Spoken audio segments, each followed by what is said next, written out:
Good morning, everyone. Hello, Evelyn. Hello, Cindy. Morning, William. Lisa, good morning.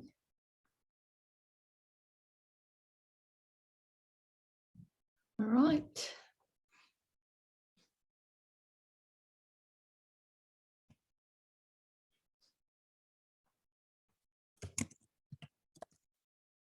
Let's have a look at the, so last week we talked about the pronoun antecedent agreement, and then we talk about the adjective clause, right? Remember?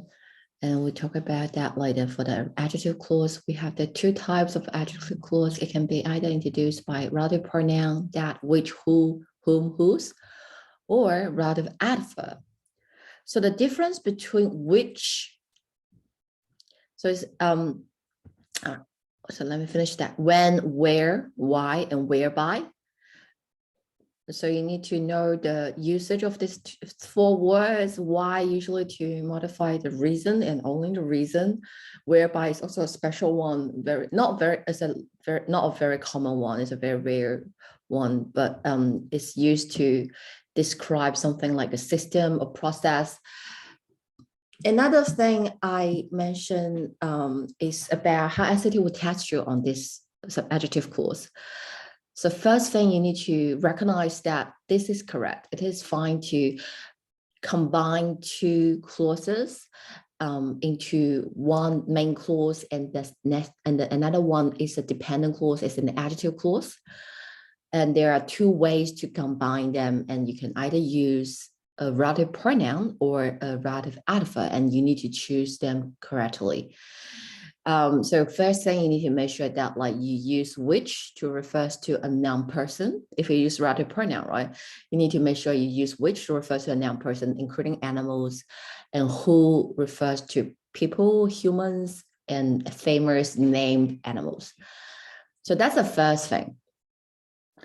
But the next level, harder question, will be you need to make sure that you know which you should use, whether which or where. So that's the difference between, regarding the which and who, they are both pronoun. That means you only need to check, the main focus here is about the antecedent agreement. That's a reason, also the reason why I include the adjective clause in this session. Put that in this session, the pronoun antecedent agreement. They are the pronoun. So whether you should use which or who depends on the antecedent. So the noun before, the noun that it describes.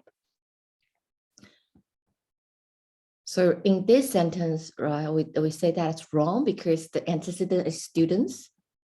So that's a people, that's humans. We should use who. So that pronoun agree with the antecedent. So that's sort of like an agreement as well. Before we talk about the antecedent, pronoun antecedent agreement, it's more about just the number. So plural pronoun refers to plural antecedent. But here, that antecedent is sort of like agree in type. So they should agree in type. Okay, so that's the difference between which and who. They are both pronoun, and in this sentence, in this adjective clause, we only need a pronoun. So another thing, so that's the first thing you need to check, right? Make sure like the antecedent agreement is fine. The second thing you need to check for the adjective clause is to make sure that like the adjective clause itself makes sense. So if you read the adjective clause here, so you need to identify the adjective clauses from where to where. Smelled chocolate. Who smelled chocolate while studying and again while taking a rest? All the way to here. That's the adjective clause. So the main clause is the students are able to recall more material than students not exposed to the odor of like the chocolate. That's the main clause. And here we have an adjective clause that modifies the students. So who smelled? Students. Which students? The students who smell chocolate while studying and again while taking the test. Okay. Maybe you can try that during the SAT exams, right? Smell some chocolate. But yeah, anything. That here, so smell chocolate. So here in the adjective clause, we also have subject, which is the who. We also have the verb, smell, and everything else. So even within the adjective clause, you can see the sentence is still like a clause. It still have the subject and verb relationship, but it's not independent clause because it starts with who rather than just saying the students. So that's the key thing about the adjective clause. You need to know, firstly, you need to be able to recognize that here we have an adjective clause from where to where, that's an adjective clause. And then like you need to check something. Firstly, like make sure that if the pronoun is underlined or the relative pronoun or relative adverb underlined, make sure. So firstly, go backwards to check the antecedent agreement. And then you need to go forward to check in the adjective clause, does that make sense? Is the sentence structure correct? Then we talk about the difference between which and where. So the which and where, they both can be used to modify a place and even like a project, a noun person. So the difference is not because like, oh, where can only modify a location and which can modify something else. So that's the difference between which and where. No, they are not interchangeable. The reason why they are not interchangeable is because they are different type of word. Which is a pronoun. So it's just like a noun. So here, which is wrong, right? Which should be who. So same as who, which is the same as who. It can only refer to a noun here. So here's the students. But where is what? Where is an adverb. It's a relative adverb. So it is a modifier. Does that make sense? It is a modifier and it is the same. So where is the same as in which. So when you put which with a preposition, in which or through which, so you can pair that with different preposition. As long as it makes sense, then that become a prepositional phrase.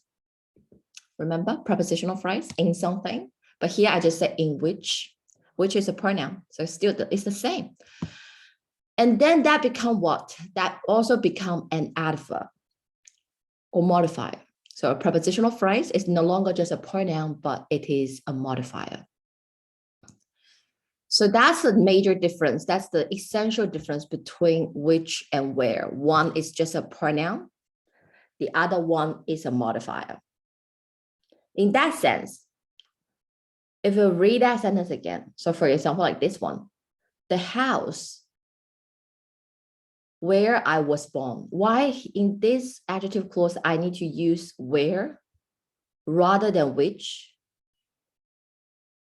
Where and which can both modify house, so it's not about the antecedent agreement, that's fine.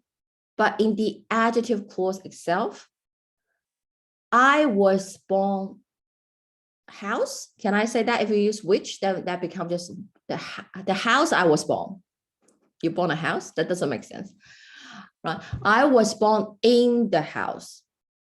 You notice that like to fit in that house, to fit in that which in that sentence, you need a preposition. You need to put that in a prepositional phrase, and then that become a modifier to modify the main clause. In other words, the main clause actually, like in the adjective clause, we don't need a pronoun. So it already contained the subject, it contained the verb, I was born. That's already like sort of like a complete sentence. So I want to fit in another noun here, the house, I need to put it in a modifier. So I was born in the house.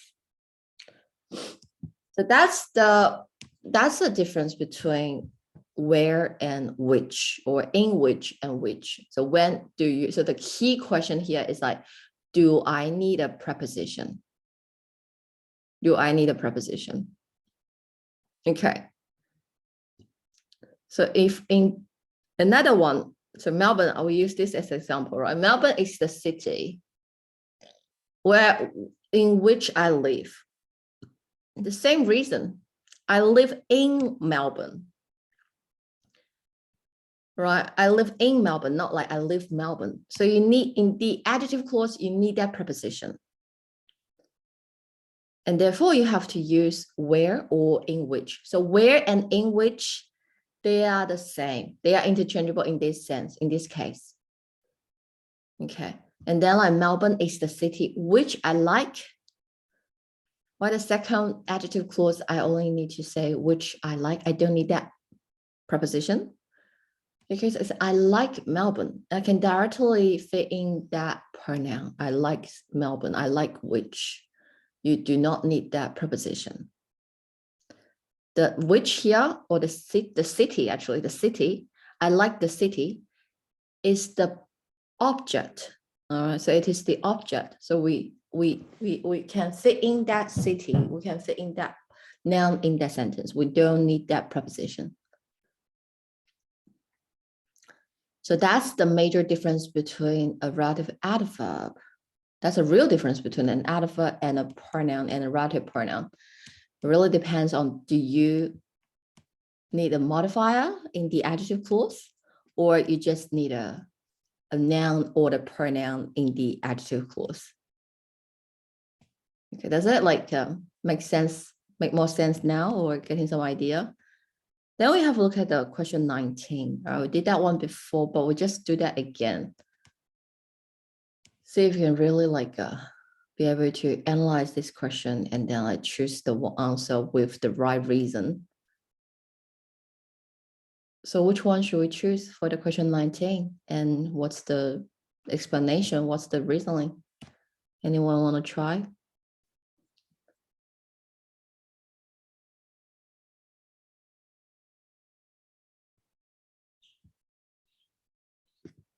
Any idea?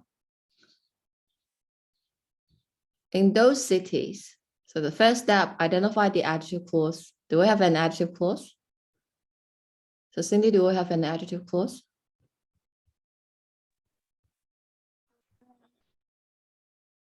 Yeah. From where to where?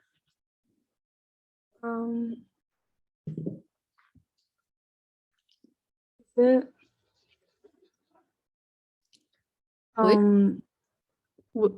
yeah. Public transportation is adequate. Yes, correct. So that's the first step. You need to be able to recognize this adjective clause. So that's a boundary, like you identify the boundary of the clause. So from where to where is one clause, from where to where is another clause. So you can break down the sentence structure. That's the first step. Then we look into this adjective clause. Is that which correct?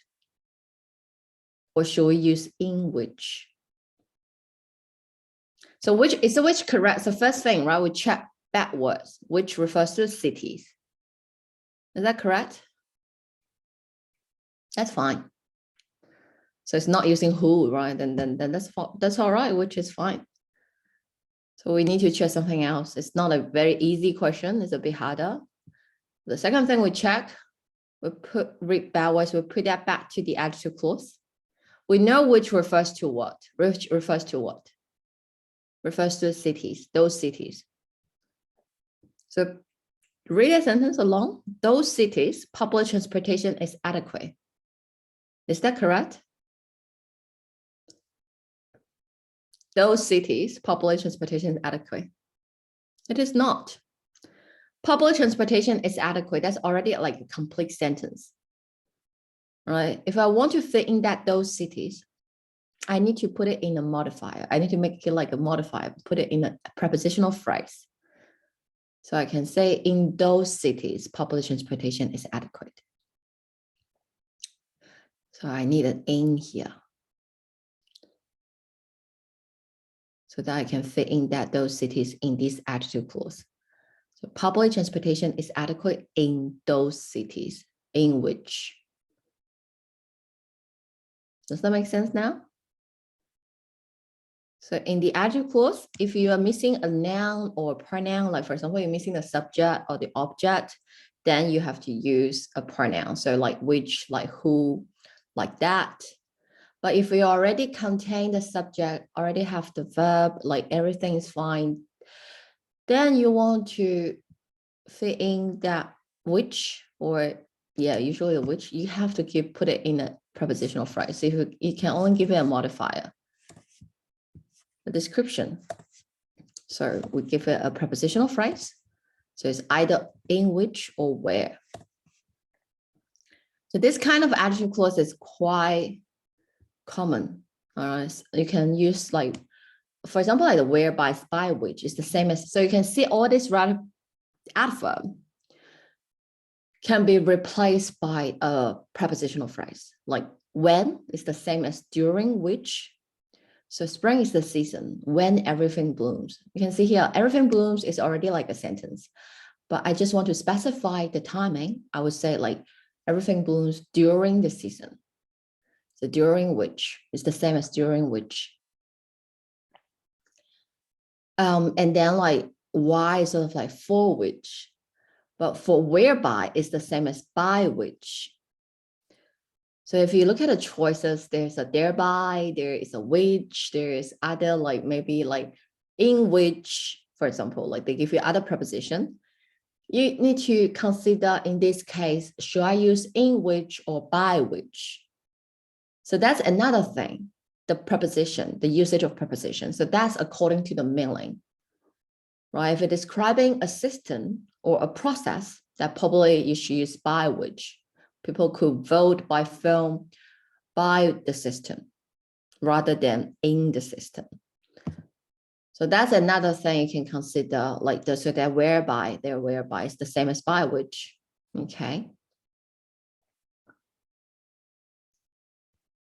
That's so just a little bit recap from for like last week, the content in the last week, because which and in which I understand that's a bit confusing. So I want to give you the idea as well.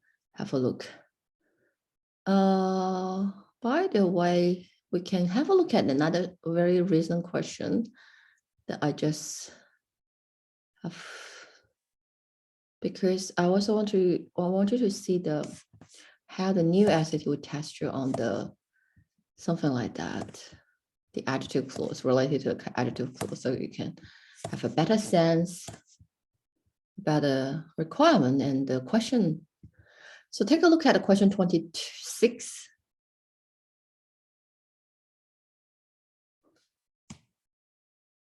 Which choice most effectively combine the sentences at the underlying portion? So that's a very common type of the new essay question. So as you can see, you have a passage. So in total, you have 4 passages, and each passages you will have 11 questions. Instead of just one sentence, you will see like still like a sentence, one sentence. And still you will see something like 24, for example, like part of the sentence underlined. And if you look at the choices, for example, like if we have looked at this one, you will see that's about tense probably. So it's still very similar to the old essay question, right? But instead of like just one sentence, they put it in the context. So you have questions like that. You also have questions like 25, that's the transition questions. So you have 4 different transition words, and then you need to choose the right one according to the logic. And you will also have like question 26. So it's like you have to combine these 2 sentences. Then you need to consider several things, grammar and the meaning as well. For this one, take a look.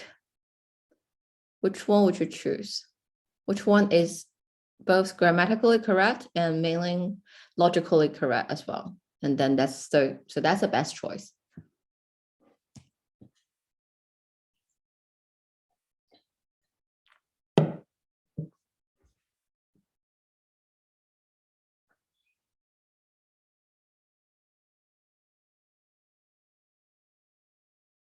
Any idea?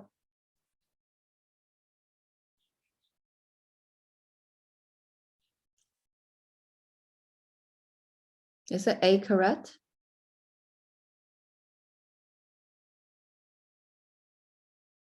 Is the A correct?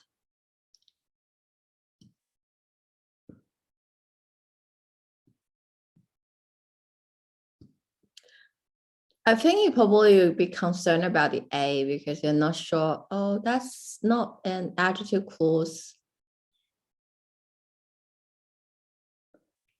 Would that be correct? Through which to do something. It is, so firstly, you know, that's not an adjective clause, because if it is an adjective clause, it will be through which somebody can view. So you need that subject and verb, but here it's just through which to do something. So that's kind of like, that's another special usage of like the relative pronoun in a phrase, which is also correct, which here refers to the lens. Through the lens to view American culture as a whole. So it is idiomatic. I mean, it's correct. It has a clear reference. And it is very concise. It's less wordy compared with the other choices. So for the B answer, through these lenses, that's a repetition. And you only use a semicolon to combine these two clauses. I wouldn't say that's a very effective way to combine these two ideas. Basically, just change a full stop to a semicolon. But the biggest problem here is the wordiness. Okay, you can directly use through which, you don't need to repeat that. And the C answer, with the view of American culture as a whole. It changed the meaning. It doesn't specify, it's through the lens people can view the American culture as a whole. It's just talking about with a view of, like, to make something more general, not related to the lens anymore. It's not directly modifying the lens. So that's, say, is not good. It's worse than A.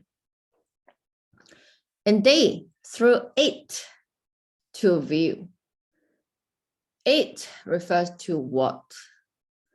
And here, and through it to view American culture, after that, we don't have a sentence.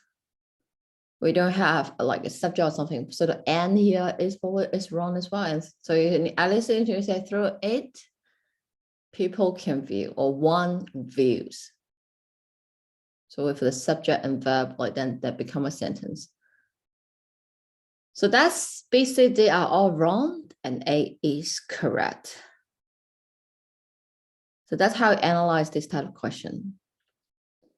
So you analyze it from the grammar perspective, from the mainland's perspective, and also from the dictionary perspective, like wordiness, that kind of things you also need to consider. But you need to be very cautious regarding the wordiness rule. It's not like, oh, the shorter the better, like also say it's better because it's shorter. It's not like that. You need to check everything else, like check the grammar, check the meaning. They're all correct. And then you have two choices. One is 4 words, the other one is 3 words. And then we can say, all right, this one is less wordy, so that's better. Okay. So that's a process for the 26. So that's actually give an idea about another, the special type of usage, different usage of the relative pronoun in the, not the adjective clause, but the phrase. But it's actually just the same as the adjective clause. So if you have a look at that one, you can have a look at this one as well. Question 25. So it's a relative pronoun actually with a preposition, right? Through which.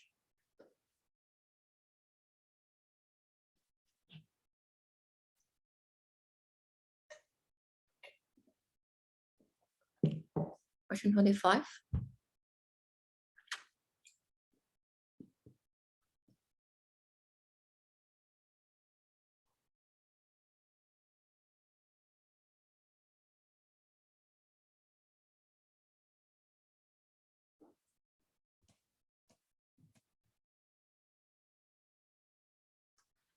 What's the answer?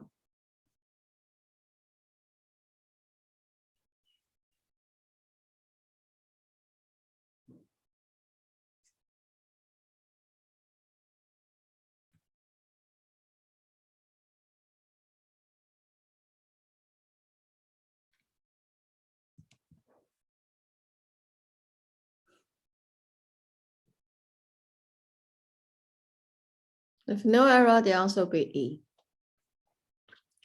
So read that sentence. Can you understand the sentence here? A possible first step. So the main clause, what's the main part? What's the subject and verb? Find that first. A possible first step in developing a noun census vocabulary with which to analyze the works of the 19th century writer Elizabeth, all the way to here. They're just a modifier. They're modifying the first step. So the subject is a possible first step would be to stop referring to her as Mrs. Gaskell. And what's that first step? The first step in developing a noun census vocabulary. And after that, we have saying a rather pronoun in a phrase with which here refers to the vocabulary, with the vocabulary to analyze the works of the 19th century. All the way to here, that is a phrase. That is a prepositional phrase. Okay, hello, Vincent. Hello. Good, you're back. All right, so we're talking about this sentence, this question here, rather pronounce a phrase, in a phrase.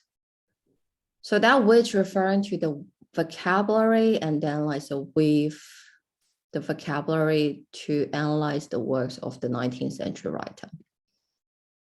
So it's the same as the question that we just did, through which to view something. Here, with which to analyze the works. Both correct. So that's an old aesthetic question, but that's a new aesthetic question. They're just the same. And you just need to know that like it is okay to use which in that way, the rather pronoun in that way. And why it is correct. Why it is correct, firstly, it have a very clear reference, that's correct. And secondly, the sentence structure is correct. So that's a special thing here. I put it here. I didn't expect that we'll have a question again, but that paper was last year in August. So a very recent one.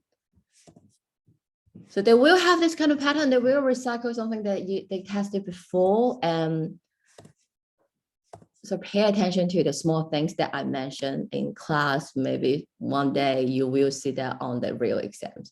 And hopefully by then you still remember and then can choose the right answer. Another good thing is like you can sort of like pick it up and really learn why it is in that way, why it is using that way. And you can start using that in your essay as well. Okay, so that's a relative pronoun here. Relative pronoun in the phrase. Okay, you can, I will probably update that sentence, that question to my notes as well. So give you one more question here. And then we also talk about the difference between that and which. So there's two, they are most of the case, they are interchangeable. So still remember, like there's in two scenarios, you can only use which, not that. First one, after a comma. After a comma, you can only use which. You can only use which to introduce the adjective clause. In other words, when you put that adjective clause in the non-essential elements, you can only use which. So in this sentence, two sentences, the movie that opened last Friday, the movie which opened last Friday, that's all good, all fine, because that's part of the main clause. So that and which, they are interchangeable. It's not like, oh, which is better than that. The same, no difference.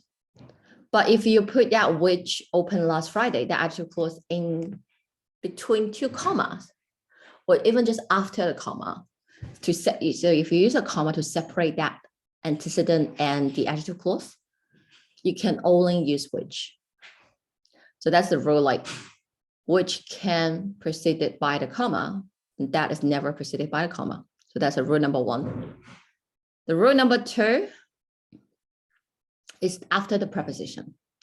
So when we talk about the through which, in which, during which, see, we all use which. We don't say during that. So after preposition, when it introduces an adjective clause, but only when it is an adjective clause, you have to use which. After the preposition, you can only use which, not that.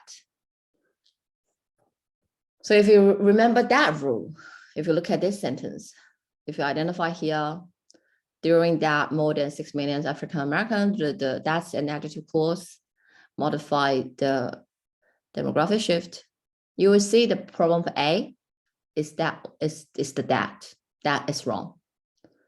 In that's wrong. C is wrong. So it can only be D. You don't even need to read a sentence. Oh, no, you have to, sorry. I shouldn't put it that way. You have to read a sentence, okay? Don't take a shortcut.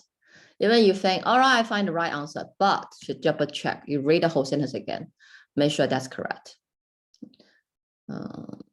So you need to guarantee. So that's also very important because you need to make sure that you don't overlook anything else. So we have to read the whole sentence. So the series recounts the story of the Great Migration. That's the main clause. And after that, we have the historic demographic shift, during which more than 6 million African Americans, including the move from all the way here. After that comma here, what is that? That's actually, firstly, we have a position, a noun phrase here, right? Which is the explanation, definition, adding extra information. Remember a position, Natalie, my teacher. So that's my teacher. It's explaining the Natalie, the Great Migration. So give you more information. That's a noun phrase. And after that noun phrase, we have an adjective clause that modifies that noun phrase. So Natalie, my teacher, who lives in Melbourne. So same here. So the historic demographic shift, during which more than So the sentence structure is correct. Nothing wrong. They correct. Okay.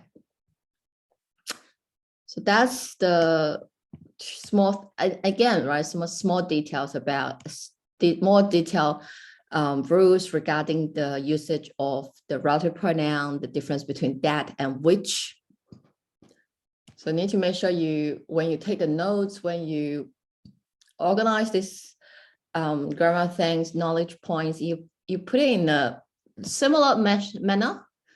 So you have the big things, right? The adjective clause.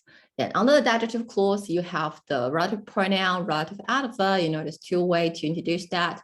And then you have the small things like one difference between which and in which. And then you also have the difference between that and which, so that you can sort of like remember them, put them, like link them together. Okay, so have a look at this one. This question.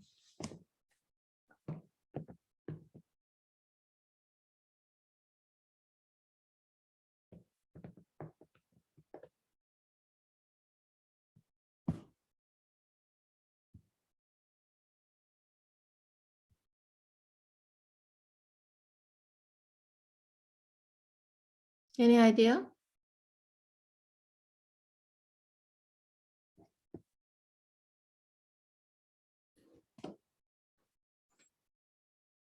Will you choose C?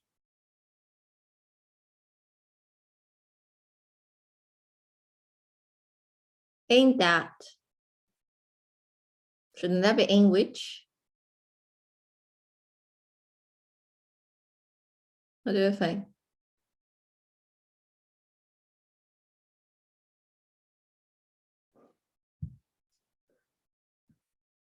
Bro, I just mentioned that like after preposition, you can only use which, not that. So is that case here? So should we just use that simple rules and then just quickly choose the C answer without reading the whole sentence? If you read a sentence, right, you'll notice that there's something a bit different, a bit strange here. In that its shopping area so widely spread out. Is it is it an adjective clause? So that's the key question. Whether it's correct or not, you need to check this one. Is this an adjective clause? If it is an adjective clause, then it must be in which, not in that. So C is definitely wrong, just like the during which. But if it were an adjective clause, it would modify what? It will only modify the noun right next to it. So Paris and New York or the other cities. Because that's such Paris and New York is modifying the other cities. So that's how an adjective clause works. We modify the noun before. But does that make sense? London differs from other cities. In other cities, its shopping area are so widely spread out. So what is that shopping area are so widely spread out? It's talking about which city? New York or Paris? Oh, sorry, London or Paris and New York. So that's something you need to consider. Given that it's saying that its shopping area, what do you think? That it's referring to other cities or London?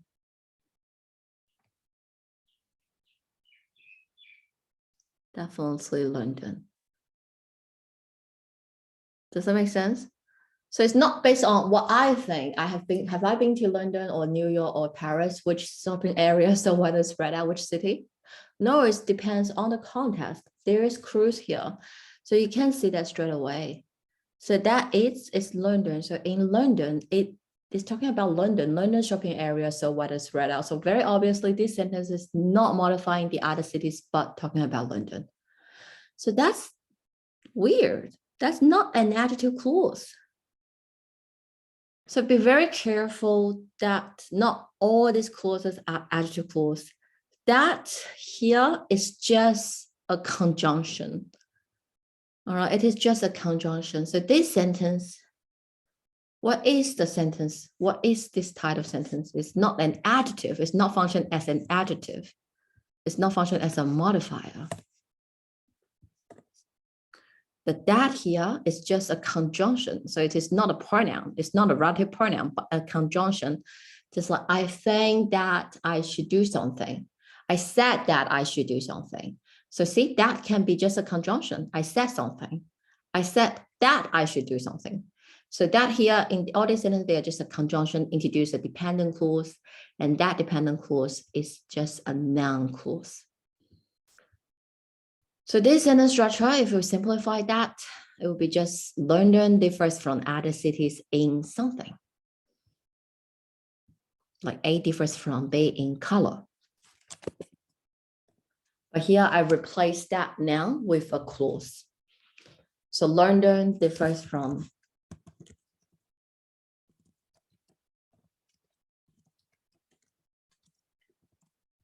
in something. And then now I replace that something with a that. Does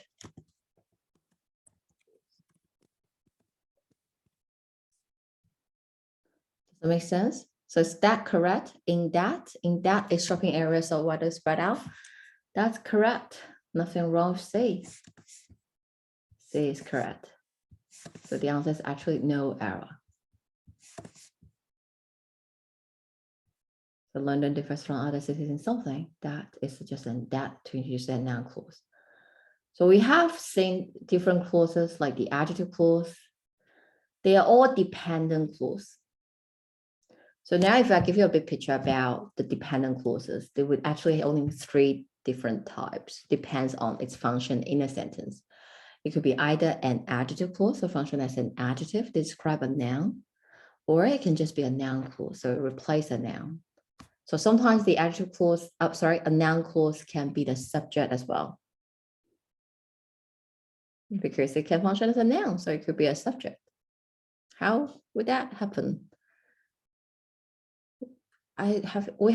So you can say, for example, like this one, that London shopping area are so widely spread out. is the major difference.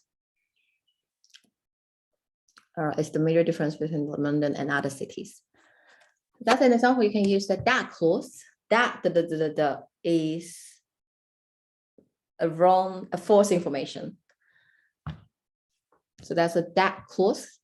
The noun clause can function as a noun, or it can be very simple, like I said that you were right. That you were right here is also a noun clause and function as an object. So see, that's a relationship. So this dependent clause can replace the noun in a sentence, or replace the adjective, play the role as an adjective in a sentence, or play the role as an adverb in a sentence. Adverbs are very common as well. For example, like when we first met, we fell in love with each other. So when we first met, that's describing when we fell in love with each other, right? Describing the action, the verb in the main clause. So that's an adverb clause. So now think about the dependent clause. Look at the dependent clause in this way. There will either be an adjective clause or noun clause or an adverb clause. Okay. So we have seen the adjective clause already, noun clause, some idea already. All right. So later on we will see the other. But we won't talk too much about the adverb clause or noun clause because they are very common. But I just want to give you some idea about how you, what's the adjective clause, right? Adjective clause is one of those dependent clause. Okay. Clef sentence. So that's another special, very special grammar device. We would leave it for now. We'll talk about that if we've seen a question like that later. But we might see the question like that in the test. So have a look at, we'll look at that later. Okay.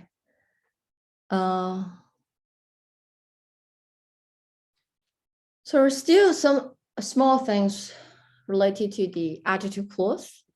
So it's a very important concept.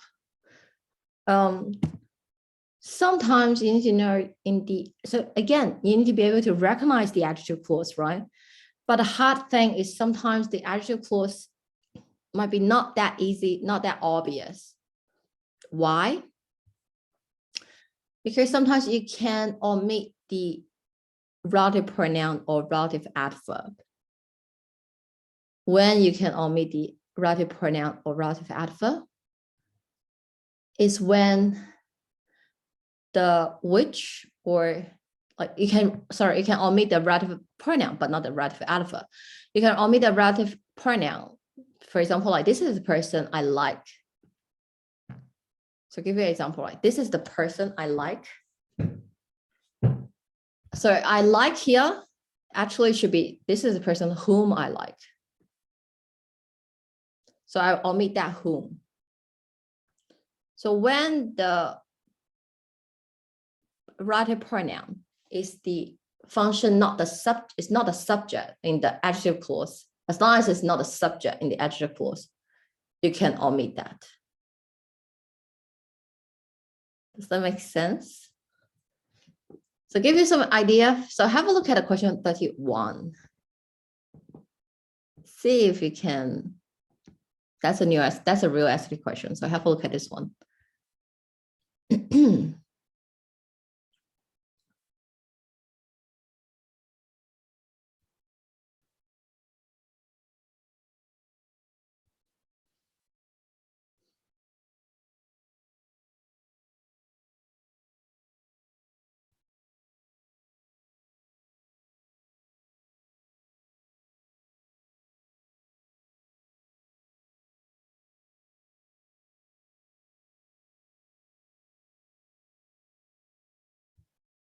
Do we have an answer?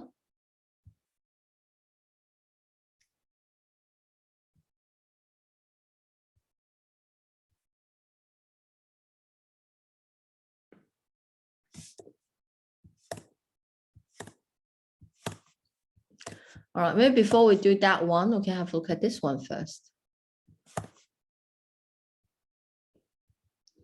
Question 30.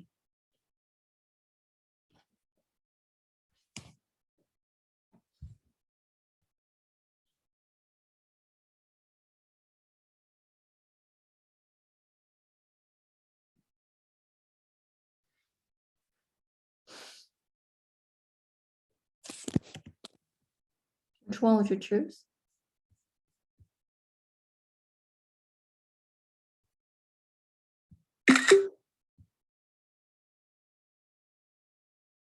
Any idea?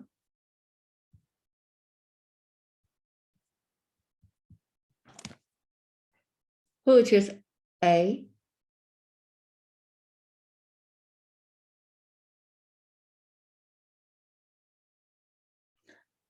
Who would choose? Yeah, okay. Let's choose A. Who would choose B? Okay, some people nodding their heads. So you choose B. So Will and Kathy choose B. Who would choose C?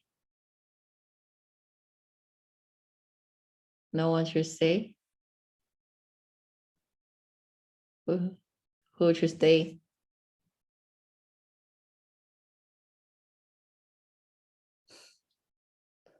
Sorry, I wanted to choose C. Okay, change your answer to C. So why Yeah. choose C? Why change your answer? Because the choices is plural. That's the subject? Are you sure? Ah, okay. Yeah. Not sure now. Okay. So that's the thing, right? What's the Wait, no, sentence? What's the it's sentence plural. structure? What's the sentence structure of this sentence? The answer is actually C. C is correct. And the reason it's correct as well, the subject is the choices. But do you feel confident? That's first also very important. So maybe sometimes I have a feeling that the answer is C, but I'm not sure. So we want to feel you feel certain about everything. And that's a level of confidence.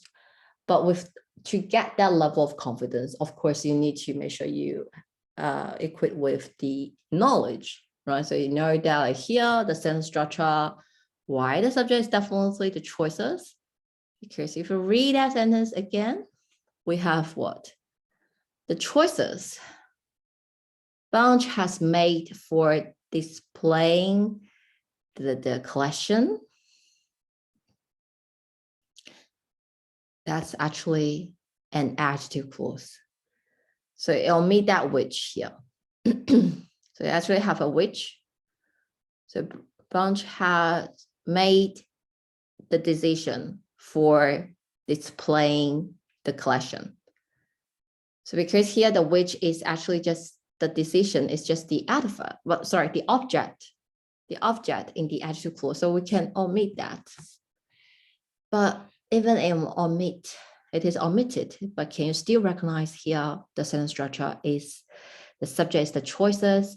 Here is just a dependent clause, that's an adjective clause, modify the choices. And that's the subject. So this question is actually about subject-verb agreement, isn't it? Singular subjects take singular plural, like verb, plural subjects take plural verb. We don't even need to check the tenses. The answer can only be C. Has been, oh, sorry, have been. And of course, it is a present tense, so present tense is definitely fine as well. Present perfect tense is fine. Okay. So that's what I mentioned before. So adjective clause, you need to be careful. Sometimes you can omit that relative pronoun. Can you still recognize these adjective clause and check or identify the sentence structure, right? Identify the sentence structure. So all the things that I'm showing you right now, they're small things, right? But all together with one ultimate purpose is to be able to, you are able to understand the sentence better. You understand the sentence structure and you can check all these small things, whether it's correct or not. But the first step is always just check, identify the sentence structure, find the right subject and verb relationship, find the main clause. Okay. Because that's a real question, you see? It's not just very simple, like the choices have been well received. It's not a very hard one either. So you need to just be prepared, well prepared. So that's a hard one, 31. So now have a look at this one.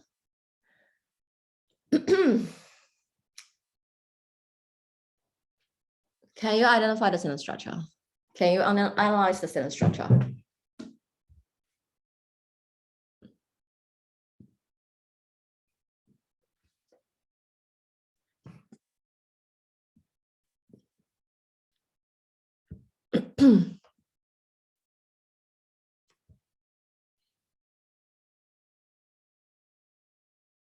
What's the main clause?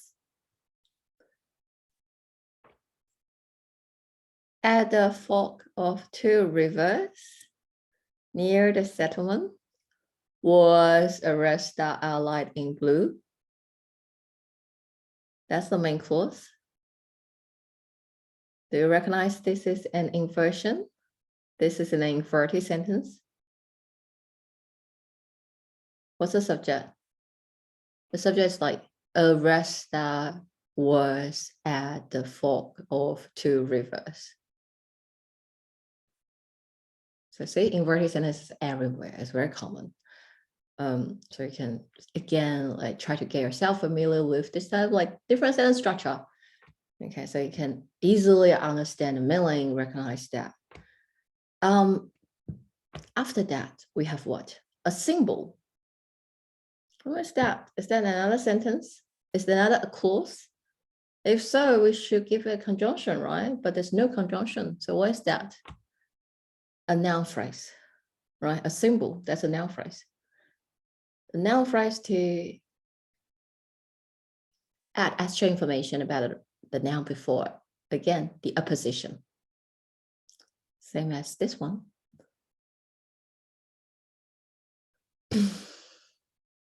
Right, same as this one. The historical demographic shift during which the apposition noun phrase. So it's very common as well. You have a noun phrase to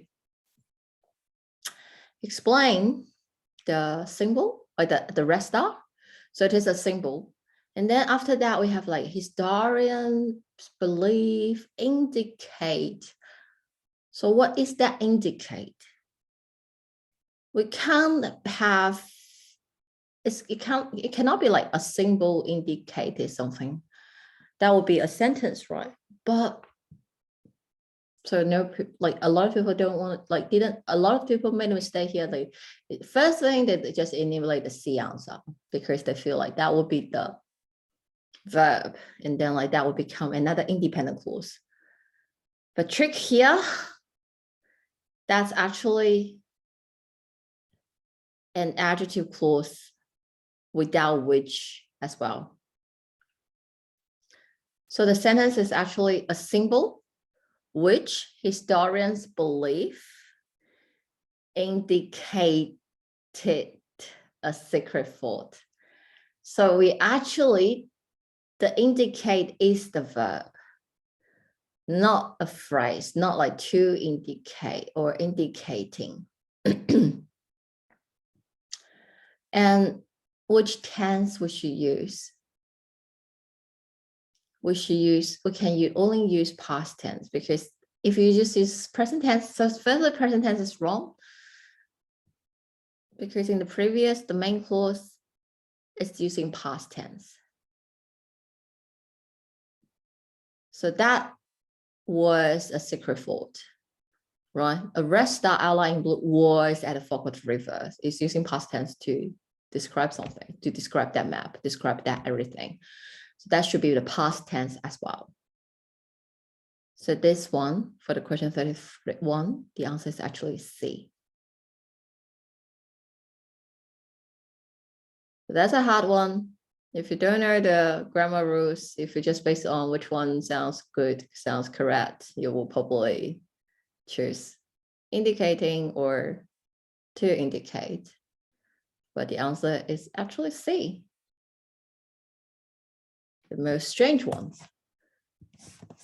All right, so that's the requirements. Again, that's the requirements. That's a grammar question. So again, like you need to use the right method to tackle questions like this, to tackle these exams. So that's the right attitude. So why we have to learn grammar and so many small things, because that's the requirements, that's the standard. The standard is that high, and then you have to also have that high standard on yourself as well. You need to raise that standard rather than lower the standard. So yeah, so that's one of the questions, but it is the hardest one. I would say that's probably the yeah, it belongs to the hardest categories of like the essay question, but that's it, right? Even it is the very hard one, the hardest one, you still using the right method, the method that we have talked about in class, you can get to the right answer. You should probably be able to get to the right answer. It's not something purely random, something very strange, very weird. It still have a pattern. It's still a bad grammar, all right? It's still like attitude clause, but it is hard. So I'm preparing you for the hardest one, not just a very simple one. Okay. Then there's another scenario. So you can see like I purposefully pick up this strange question, and at a very early stage, I already like showing them to you. And I guide you to analyze these questions already. So along the way, you should feel very confident, because later on, you see on the real test, of course, later on, the hardest thing for you is that you have to do it by yourself. You need to do it independently. But you know how to do it. And then like just the practice, that's all matter. Okay, so like question 38, have a look at this one.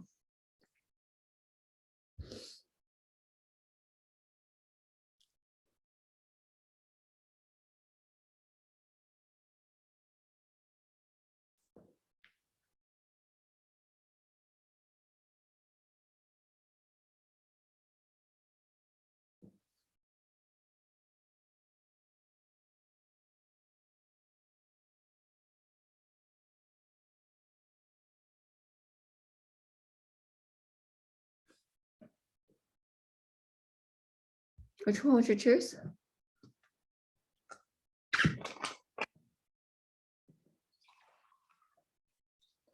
There's some other things you also need to consider. But maybe we can just eliminate something answer first. For example, like the D answer.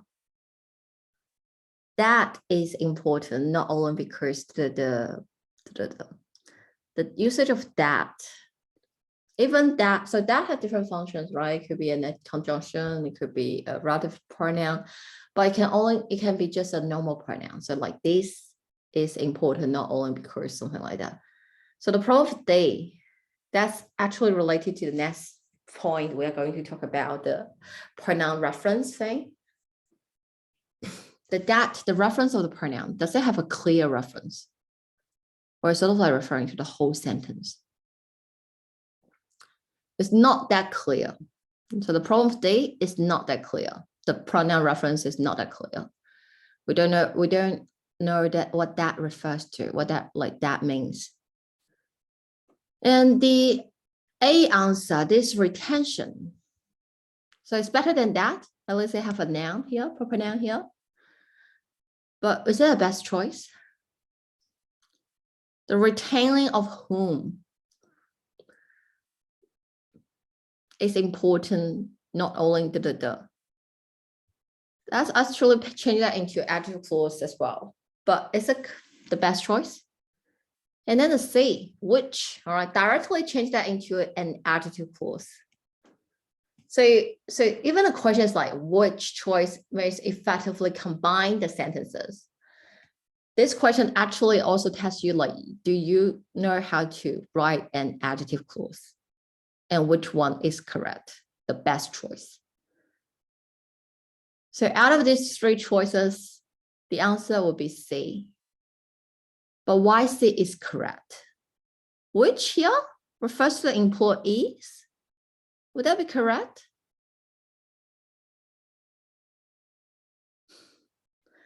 Right, so if you just look at the which refers to employees, that's not right because we have to use who, or we talked about that before. So why C is correct? What that which refers to? So can you find the antecedent for the which? So if you read that sentence again, paying for tuition. So very importantly, always remember, very importantly, the first thing you do for any single questions on the SAT, no matter how long that sentence is to read the whole sentence, not just the underlined portion. So when you read the whole sentence, paying for tuition also helps business retain employees. And then which is important not only because it ensures skilled and experienced workforce, but also because So not only because something, but also because of something. So that's a sentence structure. After all the way to here, that's the adjective clause, fine. All right, that's the second clause, fine. So here the which refers to what? Which is not just refers to employees, but it actually refers to the retained employees. So you actually have a clear antecedent. Why it can be the retained, it can refer to the retained employees. Isn't that which refers to a noun? Like you modify the noun right next to it. So that's a special type of antecedent. Here, the phrase is actually help somebody to do something. That's the idiom, help somebody to do something. But sometimes we just omit that too. So the retained employees here is actually two retained employees. That's an infinitive phrase. To do something is an infinitive phrase. What kind of function an infinitive phrase could be? It could be a noun, it could be an adjective, it could be an adverb. Right? Remember, like we talked about that in the subject-verb agreement, we talk about infinitive phrase. So like sometimes the subject could be a phrase, could be a noun phrase, and one of the noun phrase is the infinitive phrase. To be or not to be is a question. So same here. It's like help somebody something, right? The idiom could be like help somebody something. But here in place of like just saying something, I use a infinitive phrase, help somebody to do something. So the which here is not referring to a specific noun, but actually referring to a noun phrase. And that the noun phrase is to retain employees. So paying for tuition also helps business to retain employees. And that like to retain employees, this kind of action to do something that retain employees is important, not only because it ensures skilled and experienced workforce, but also because it mitigates the considerable cost of finding, hiring, and training new workers. So they are all modifying the to retain employees, this action, this noun phrase, rather than just employees. So which is actually correct here. It still has a very clear reference.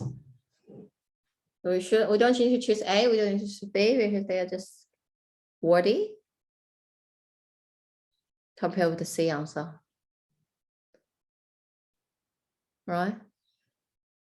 So if you look at the explanation here, the choice words effectively combines the sentence at the underlying portion because the pronoun which creates a relative clause. The adjective clause can also call relative clause.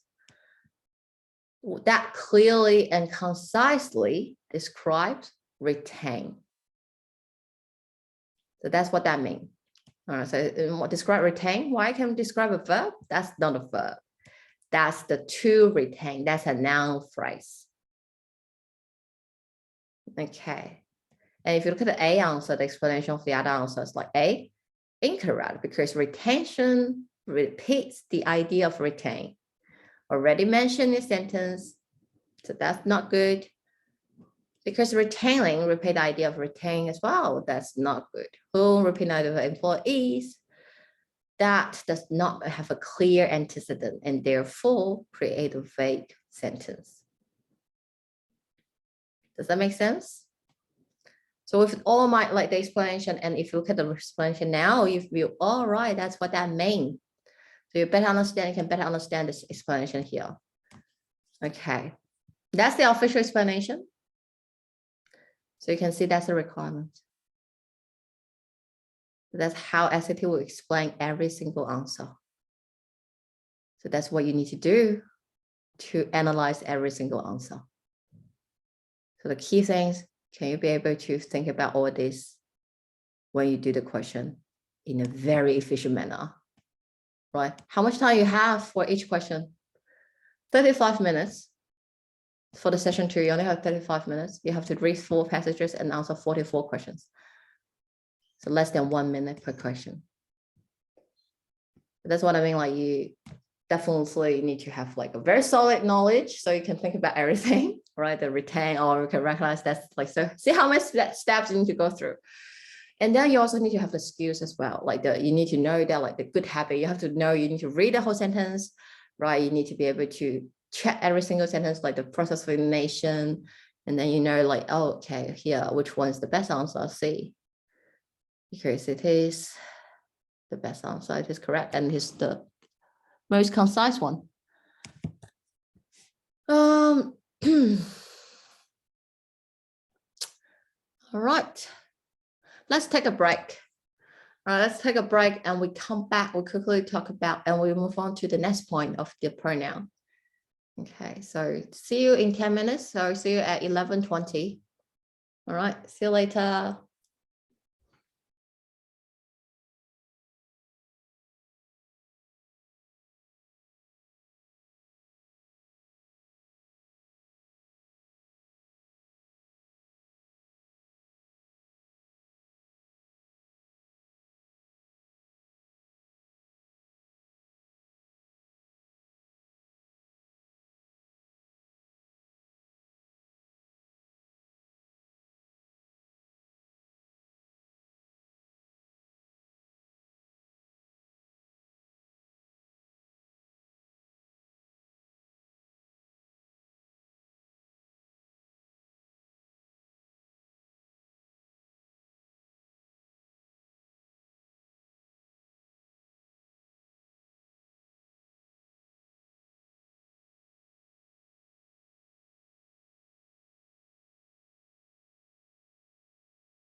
Just move. So the pronoun shift, right? So if one doesn't study one's grade will job, that will be correct. So that's a very simple rule. It's more about the meaning, or rather than just very pure technical grammar things.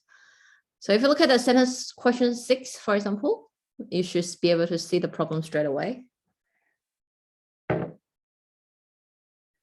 When boarding a train, one should stand to the side and allow other travelers to disembark before you attempt to enter. Nope. So A, B, C are all wrong. Should that be E? One attempted entering? Wrong, right? Tense is wrong and attempt to do something. So we can just choose D, before attempting to enter. That's correct. So you said there's many ways to fix the problem. You just need to choose the best one. And the answer is D. But A is wrong. You need to know A, B, C, why A, B, C are wrong. So why the U is wrong. Okay. But of course, and let me have a look. 25. I look at 25. Which one would you choose?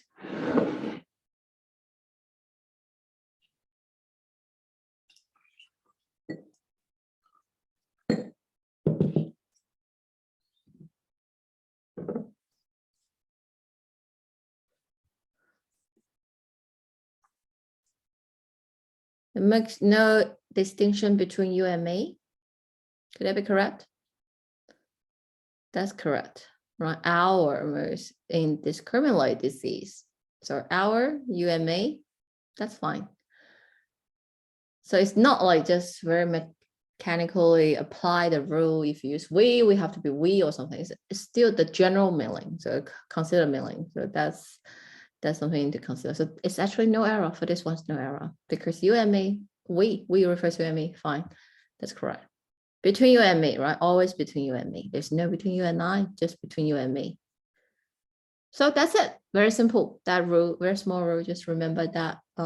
Pay attention to the usage of you and one. They are referring to different group of people. Okay. Then we move on to the next point. That's another very big point, big important rules related to the pronoun. So related to pronoun, there are two things. One is the pronoun antecedent agreement and including the adjective clause. The second major things, second rule, very important rules is the pronoun reference. So make sure every time when you see the pronoun, you need to be able to find the antecedent. You need to find the reference. So the reference is what? The antecedent is what? The antecedent is the pronoun that the pronoun refers to. So the rule here, right? And again, any pronoun in a sentence must clearly refer to a so clear, unmistakable noun or pronoun or noun phrase or even a noun clause. So it can refer to something other than just that one noun. It could be a phrase, it could be a noun clause, but not a whole sentence, right? Because a sentence, an independent clause, that's not a noun clause.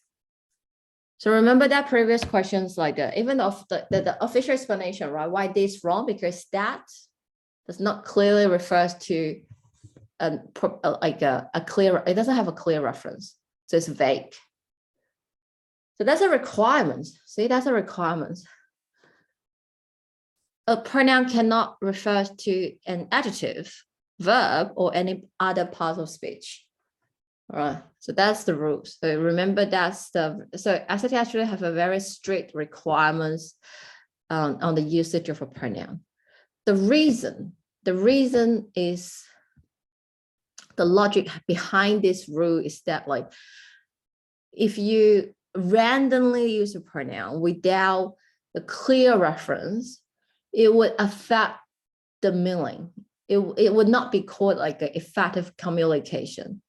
For example, it says like, oh, this is what I mean. That's right. That's a very lazy way to say is in daily life, colloquial, fine, no one cares.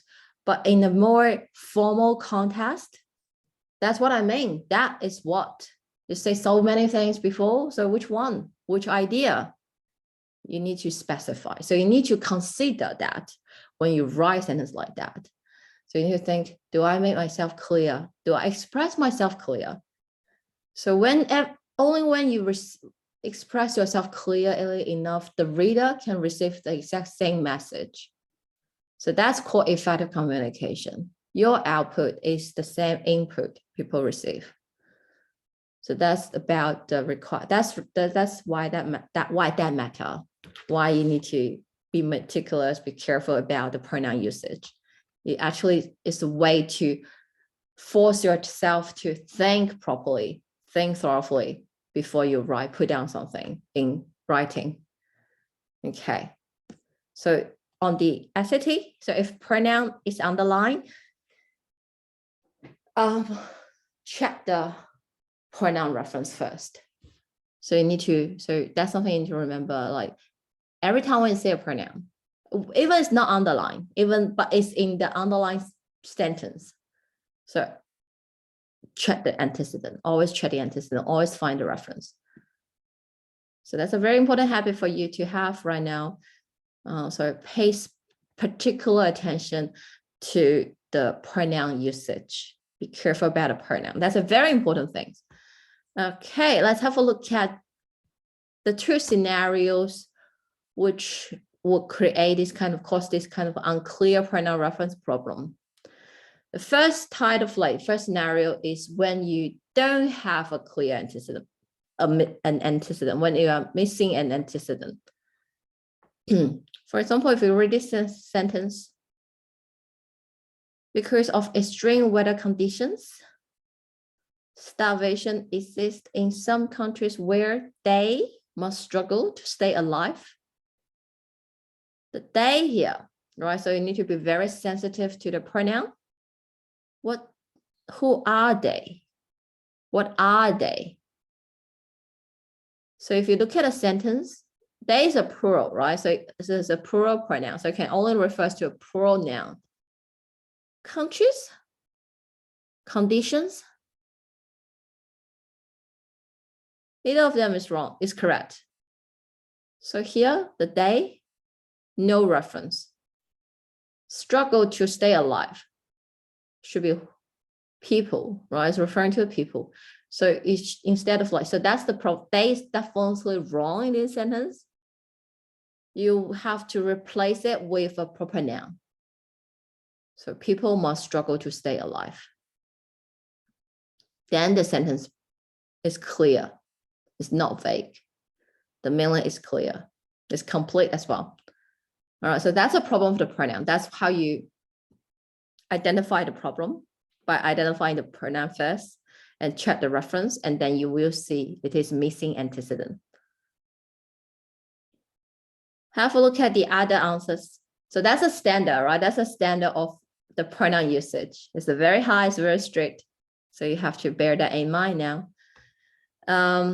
Let's look at a question. These 3 sentences, and let me know which one you think it is right, which one you think is wrong, and which one you think is the best.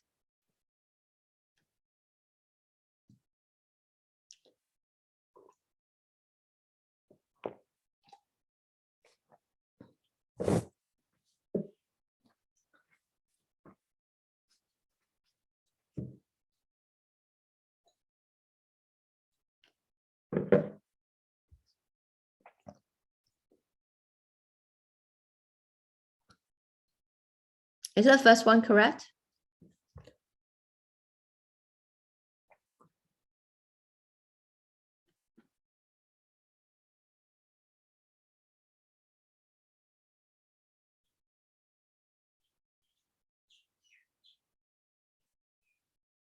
Any idea?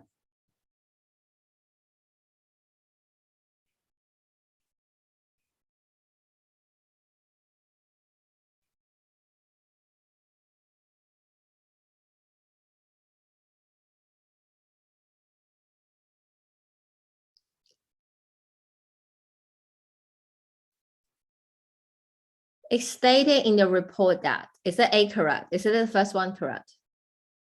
Who think the first one's wrong?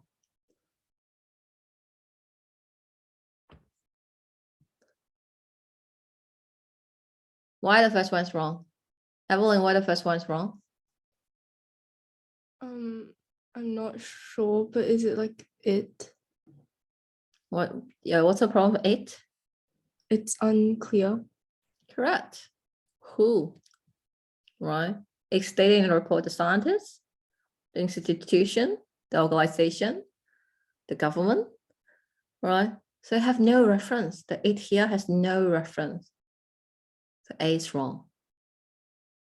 How about the second one? It was stated in the report that. So the difference between the first one and second one, it was stated in the report. So that become a passive voice. First one is the active voice. Somebody do something. So a state here in the sentence 1 is the active voice. And in the second one, it become a passive. So something is stated in the report. So that's about the difference between passive and active. Do you know that? Like, do you know, like I do my homework, that's active. This homework is done by me, that become passive. Okay. So that's a difference. That's what that was, how that was changed the sentence. So what does that it refers to now? Does it have a reference? Yes.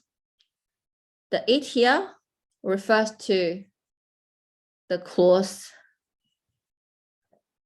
the whole clause. So actually, that's the real subject. That the significant budget cuts would be necessary for the following year. This idea was stated in the report. So that's a sentence, that's a normal sentence structure, or like a more common, like with the sentence structure we've seen. But because this subject is just too long, There's a whole noun clause.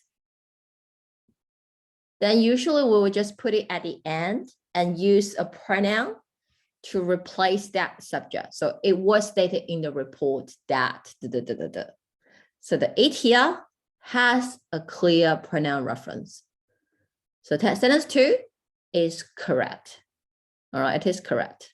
It has a reference. The it here is not missing antecedent. It has a clear reference. It's referring to the noun clause. But so sentence 3. So sentence 3 directly, so what's the difference? So you need to be able to compare and contrast and find the difference between this different saying. And then you can justify which one is the best one. So which one's correct, wrong, which one's right, but which one's the best? Question 3, how that change? It changed it to the report stated this, that. So now the subject is just actually using the report, and it's also used the active voice. Directly say the report stated that something, the whole idea. Still the idea is still like that, still the same here. So is question 3 correct? Yes, it is correct. The meaning is basically the same. And is it the best? Which one is the best choice? Sentence 3. Right, why it is best? Now you should sort of like see, like I realize SAT's preference, right? Like SAT prefer something less wordy, very direct, very concise. Don't repeat anything if you don't have to, right? Get rid of any redundant words, unnecessary words. So 3 is like that. It's very concise. You use the active voice saying exactly the same thing, and you don't need to worry about the usage of pronoun. So that's why sentence 3, and the meaning is the same. The meaning basically is the same. So that's the best answer.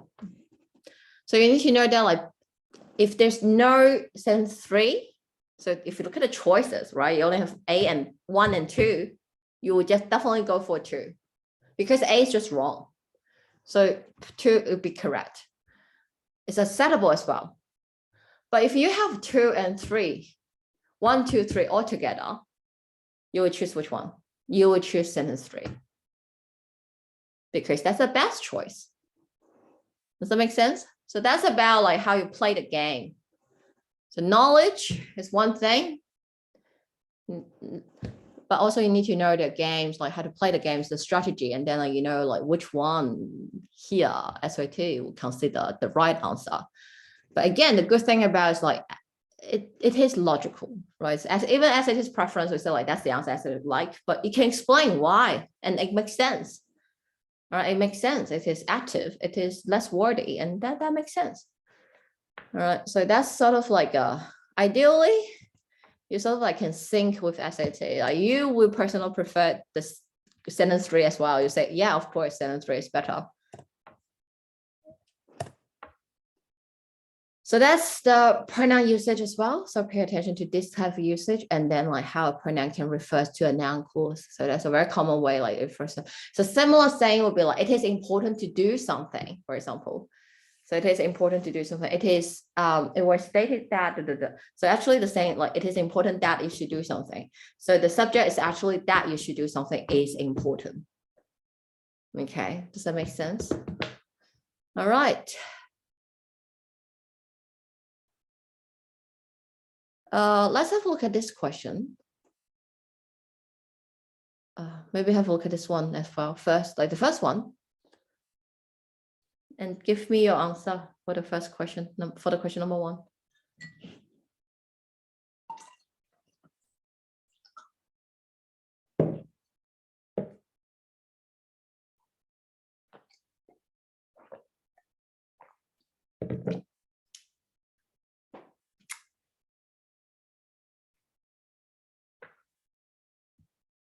Is that A correct?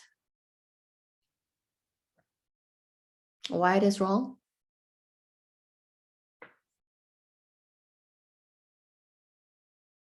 Can you spot the biggest mistake here in the A answer?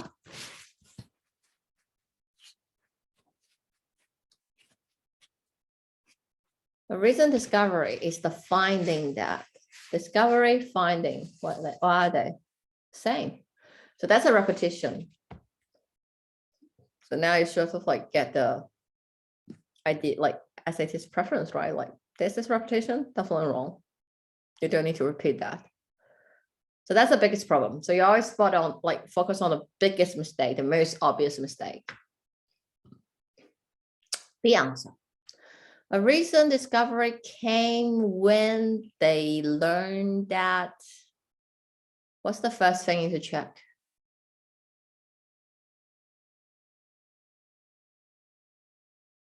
Why B is wrong? Cindy, do you know why B is wrong? Maybe because it's not like they got the discovery first and then they learned something, not they learned something which they made them discover something, isn't it? But what's the biggest problem? What's the most obvious problem?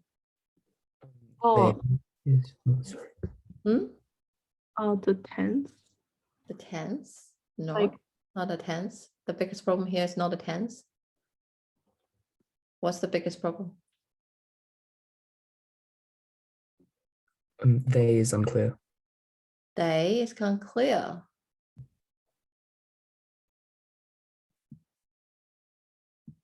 Who are they?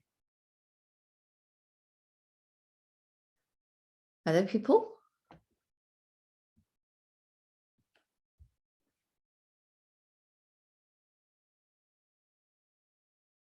Are they the people?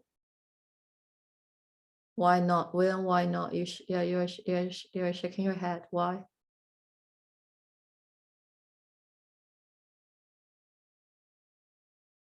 They're not the same group of people, right? The they here, it's like the scientists, the researchers, the people who conducted the discovery, like who identified that discovery, who published that discovery, right?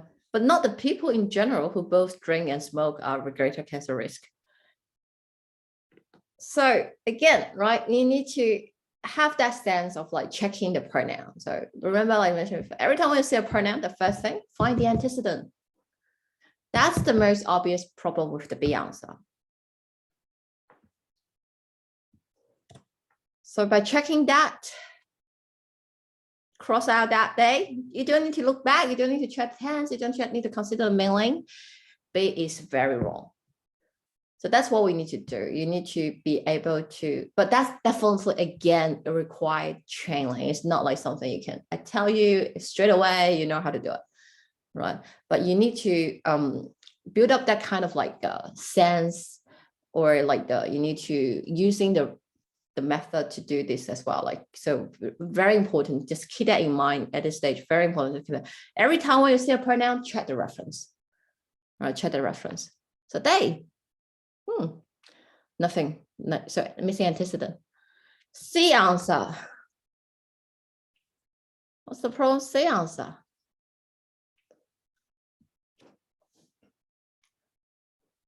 So I am demonstrating to you the sort of like the best way to solve this problem, sort of like a best practice. So you can try to mimic, copy the way that how I do it, but it's the method. Again, it's the method. So what kind of things I'm focusing on here? And then like, so you need to sort of like absorb this kind of method and mimic it like by yourself, like as well when you do the question. So you can use the same method, same practice, same way to do it. So along the way, you will become very sensitive as well. So it become a habit of you as well. So you use the right method to do it, rather than just tell you the answer. The answer here is D and why this correct, and that's it, and move on. That's not the best way to teach. All right. In the end, you will not know how you choose the D next time. But why is this wrong? For C, why is this wrong? The biggest problem here is the tense. But that's something about knowledge as well. You need to know this. Recently cannot be used with present tense. Recently means what? Not long ago. So that's something you talk about, like you can say recently I have done something, or recently I did something. They all make sense. But recently I do something, that's wrong. So that's the biggest problem here. Recently cannot be used with present tense, simple present tense, I mean.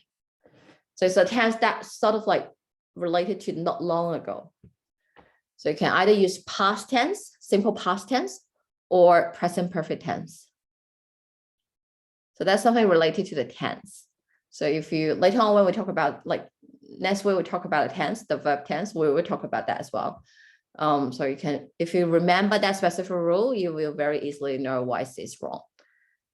Okay, and then like the D answer, it has recently been discovered that. So firstly, the tense is correct now, it's using the perfect tense. And it here is referring to that who both drink and smoke, right? That dependent clause, that noun clause.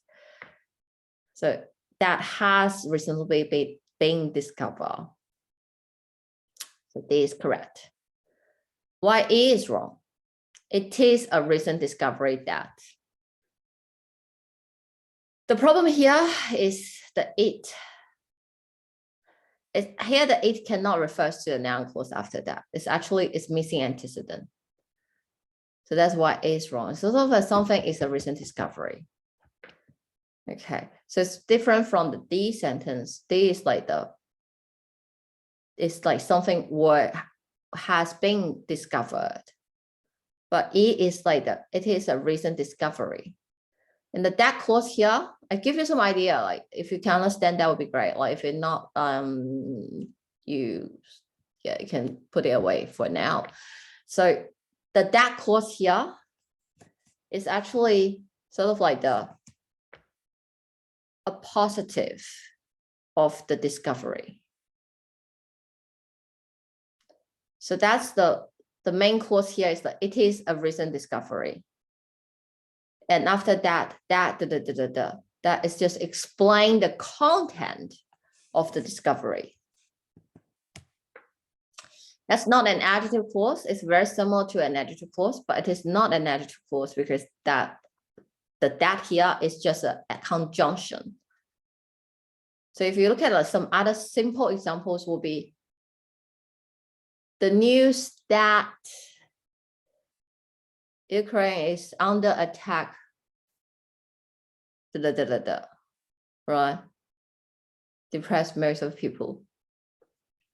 So the news that something, the something here, that clause is talking about the content of the news. So same logic here. So that clause here is a noun clause. And it's called the apposition, a positive clause, because it's sort of like Natalie, my teacher, same as the position. It's explaining the noun before. All right, so it's actually a very common type of clause. Have you heard the news that they are coming today? Have you heard of the news that they are coming today, right? That they are coming today. That's the same as the news. It's explaining the news. It's the content of the news. So that's a positive. It's see, have you like that's another clause, right? Another dependent clause. That's one of the noun clause. But because according to the usage here, the name of this clause is called a positive clause. A positive clause. So same as a position. All right. Okay, so that's the D answer here.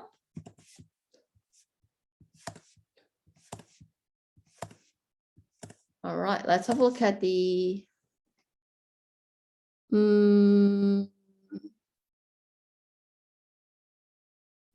yeah, if you get more sensitive with the pronoun, you can very quickly see the problem for A as well. Like it underlines the problem that what underlines it, no reference, vague. Okay, they, who are they? Wrong. A basic assumption which is made, worthy. So even no pronoun usage, but that which is made is probably a bit wordy. So you can think about that. You can keep it. It is an assumption that under the poems, that underlines the poem. So it, no reference as well. So E, the basic assumption of the poem is that. That's correct. All right, that's correct. So when it can refer to that clause, it's only in this kind of sentence. It has reasonably been discovered, or that, or it is important that, that could be. That's that usage of it is correct. But even for this sentence, right, for this one, the best way to write a sentence will be a recent discovery is that. So a recent discovery is that people who both drink and smoke. That will be the best way. Active, concise, no pronoun at all. Meaning is basically the same. So fine. All right. So, but we don't have that choice. But I'll just tell you, give you an idea, like that will be the best choice according to the SAT's preference.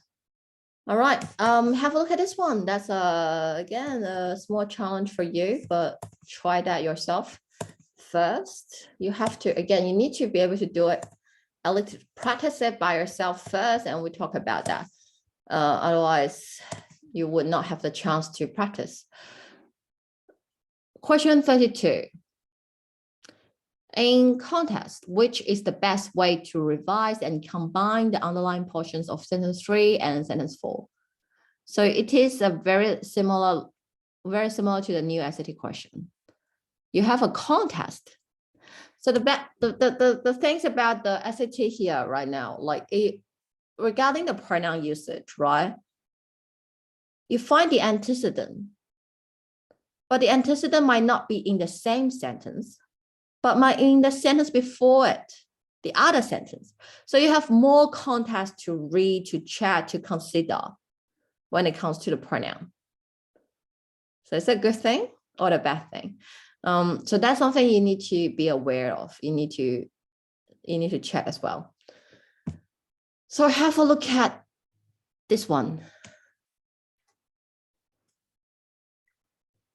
Yeah, have some idea first and we talk.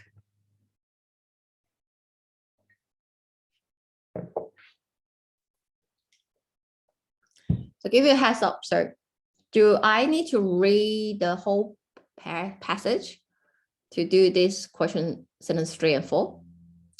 You don't have to, but you should read from the sentence 1 to sentence 4. And then like you can try to tackle this one. So that's the method. You read while you do the questions. Okay.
Do I have a question now?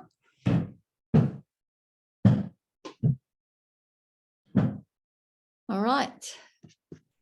So you should have an answer in your mind, right? So let's go through the questions together and see if you're thinking the same way as like doing the question as the way I do. So firstly, I will read a sentence. So again, demonstrate the method. So in the 1902, an engineer named Willie Carey designed an air cooling system for Brooklyn's printing company. Little did Carey suspect that he's the first modern air conditioner had changed the way people in the United States work and live. So that's the first paragraph. Give me some idea about what this passage is about, what's the topic matter, right? And the context, like give you some idea about the tense, for example, like, so that's some information I will pick up along the way while I read. It's about the first air cooling system, and it's probably talking about how that changed people's life. And the setting is in the past. So that's how they use past tense. All right. Then we have this question. So I will read the questions first, and then I will read the sentence 3 and 4. So get that idea first, the original sentence. At first, they use such devices. So do you have that idea? Like that, does that occur to you, right? Who are they? So pronoun, right? The sensitivity of the pronoun. They use such devices exclusively in private industry. And then like their ability to cool indoor environments. Are they referring to the same thing? Apparently not. So you probably start checking, finding the problem of the original sentence. Having some idea right now, like how that sentence should be fixed. But you again, like just understand the meaning first. The ability to cool indoor environment, improve worker productivity, and protected products as various as chocolate from heat damage. Okay, fine. So now I sort of like know the logic between these two ideas, the meaning of these two ideas, these two sentences. So when you read something, right, I want you to think about we have two ideas, and these two ideas are in these two clauses. They have these two ideas. So what's their relationship? And their relationship will be their logical relationship.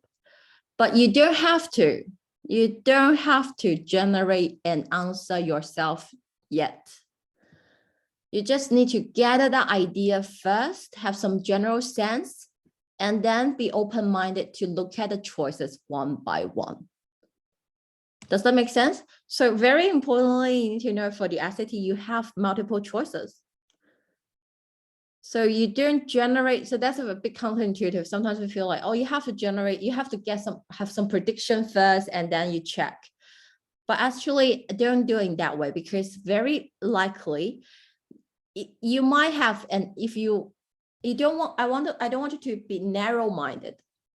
So like here, right, they use such devices exclusively in private industry. Their ability to cool their environment, you just identify the problem. The problem here is like their ability to cool their indoor environment. That referring to the devices. So the second idea is talking about the function of this air conditioning, right? The devices, that devices is referring to the air conditioning.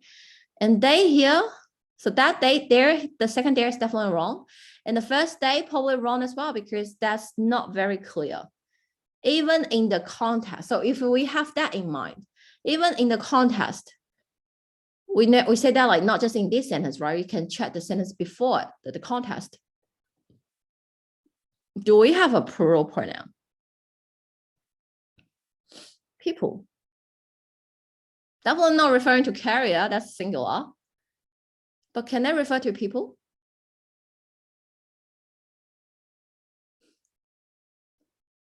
So same thing, you need to think. Yeah, I can say people use such devices, but the people here and the people here, they are not the same group of people.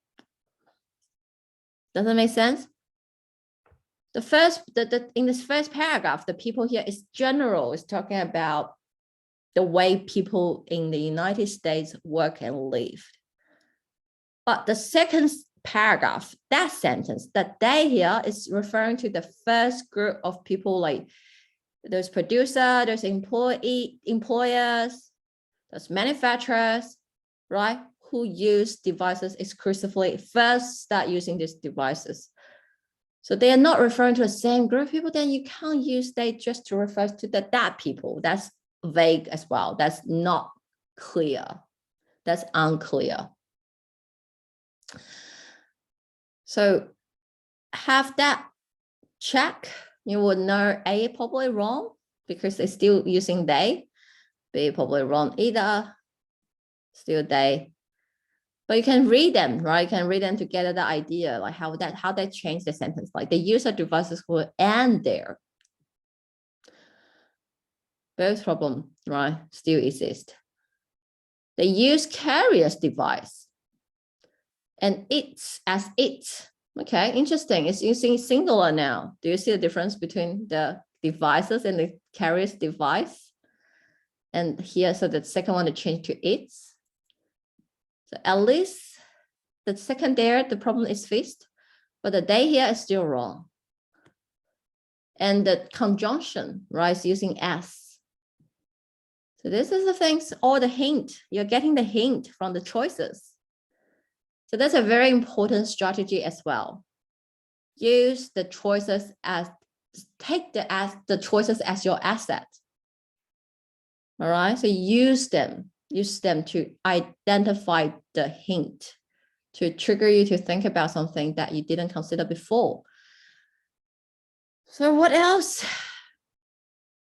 Would that like make you think about something? Or let's look at the answer. These devices were used exclusively in private industry because they're. All right, at least now they don't have that they anymore. It's past tense.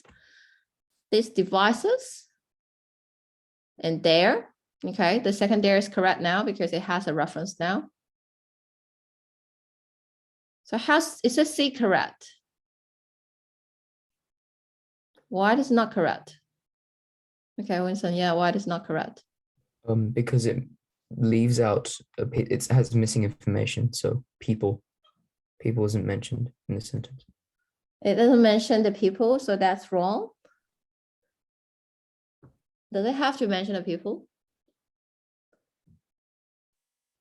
So in the original, yeah, the original, so that's something, yeah, we need to justify, right? Yeah, that's a difference. But is it that difference very significant?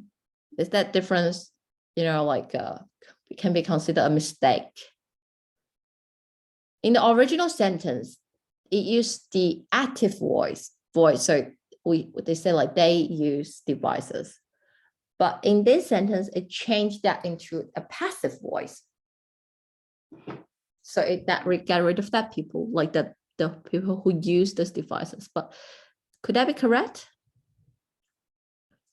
It might be correct because the focus here is the devices rather than who use them. So we wouldn't say that like that change totally, completely changed the meaning. The essential meaning is still there, right? The devices were used for something, well, exclusively in private industry. So the meaning is still there, but it actually changed the meaning somehow. In which way? What is not included in the original sentence, but it has here? It adds an extra meaning in this sentence. Can you see that?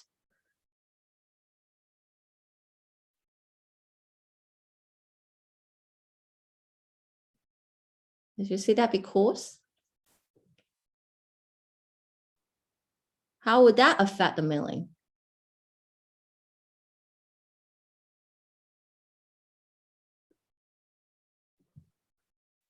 In the original sentence, it just states the use devices exclusively in private industry, and then like their ability, right? Introduce the ability to do what? Does it have this cause effect logic? It doesn't, right? So that's the major things that you need to justify. You need to consider, you need to think about, you need to check. So that's also that's also what one key things about this type of question as well. Like how do you combine It asks you to combine the underlying portion, right? It asks you to combine these two ideas. So there are many ways to combine these two ideas. Firstly, the grammar is correct, but secondly, the logic. So many logical words, transition words you can use to combine these two ideas. Here in 10 sentences, in the C answer, you use a because. So it's sort of like it create like adding that extra cause effect logic relationship to these two ideas. You need to justify, is that appropriate or is that the best way? How do you know what is the best way or not, right? Second, two things. Firstly, check the context, whether like that cause effect makes sense. And second, do I have another choice? Do I have another better choice? So that's something, that's all the things that you need to consider. So we look at the D answer. When these devices were used exclusively in private industry, their ability to cool indoor environments, improve workers' productivity. So you can see the C and D, the difference, right? Different conjunction. So now I want you to pay more attention to the conjunction because conjunction indicates the logic between the ideas. The C idea is the cause effect, and the D is just a modifier. There's no cause effect anymore. And the E, carriers device were used exclusively in private industry where?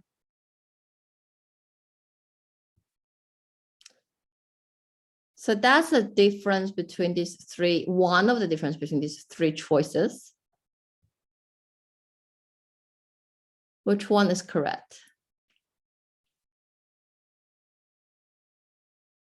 And can you spot then other difference between these choices? Other than the conjunction usage.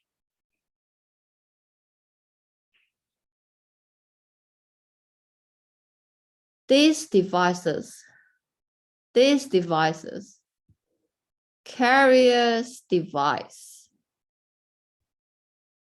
singular, plural, right? Another thing, carriers device, more specific, right? These devices still contain a pronoun, these devices. So now we have sort of like identify the difference, and then we can use that difference to justify which one is correct. So let's check whether should we use plural or singular here. That depends on what? What do you think? Should we use singular or plural?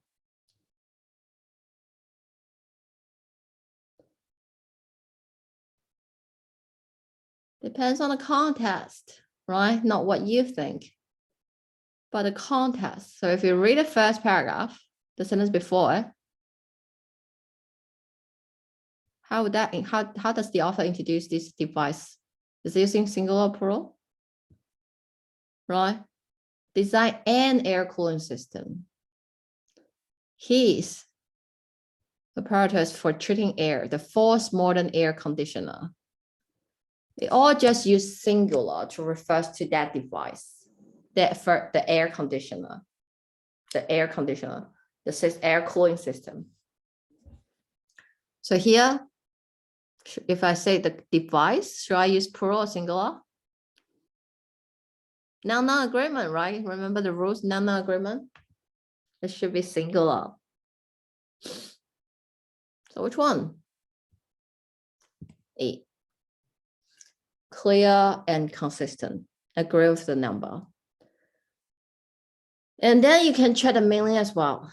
So if you like to sort of like complete the whole thought process, and also for the purpose of training your like logical thinking,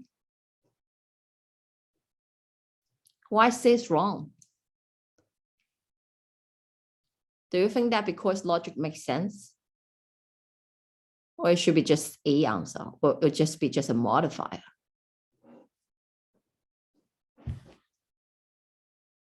Do you see the E here is like the things after that, that's an adjective clause. It's modifying the private industry. So do you think that have like these two ideas have that cause effect logic?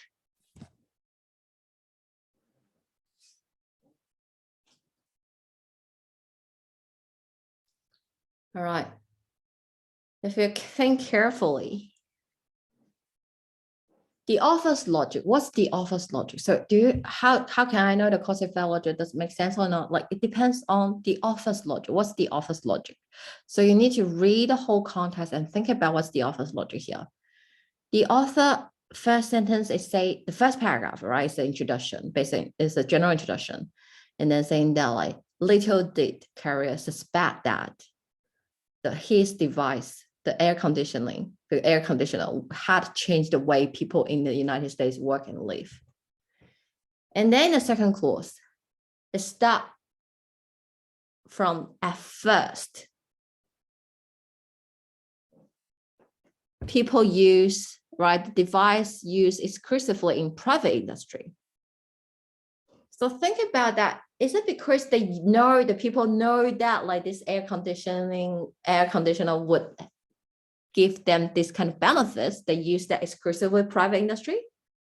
Or it's just like they use them in private industry and then they realize that its ability to cool indoor environment improve workers' productivity? Which way make more sense? At first, right? So that's something very important. You have to maintain a very objective viewpoint and sort of like understand the logic, think about logic from the author's perspective, follow the author's logic to think about the sentence logic here, like which one would be the best way to organize these ideas, to combine these two ideas. So it doesn't make too much sense if like, because their ability to cool indoor, because this is at first, they firstly use, they don't know what kind of like effect they will have. They use them and then they notice they have this kind of like benefits, right? And then likewise, air cooling increasingly appear in the public setting. So likewise, later on, so likewise, people expand the usage, right? Like not just in private industry, not just exclusively in private industry, but also in the public settings. So that's the logic of this paragraph. It's like colloquial, like in the development, talking about development of this air cooling, the usage of this air cooling system in different, like along the way, a long time in different settings. So A is a better answer. And then why this is wrong? That depends on which one's the main idea, right? So the D answer, the difference between the D answer and the E answer, if you look closely, I want to highlight that to you as well, point it out to you. It's like, it actually changed the main clause. D answer, the main clause is the second clause. Their ability to cool indoor environment, improve So that's something you need to consider here. Which one is the focus? The focus is like at first, right? At first, what? At first, what happened? At first, these devices were used exclusively in private industry. That should be the main clause. Rather than to introduce the ability have the ability to do what? That's the main clause. So all this very small wording difference would affect the meaning, would affect the logic. And you need to, along the way, need to be able to identify that and pick up this difference, and then you can justify which one is the best choice. So now I want you to read it again. So put that A answer back to the sentence and read it again and see why A is the best way. And feel about that. Do you agree A is the best choice here?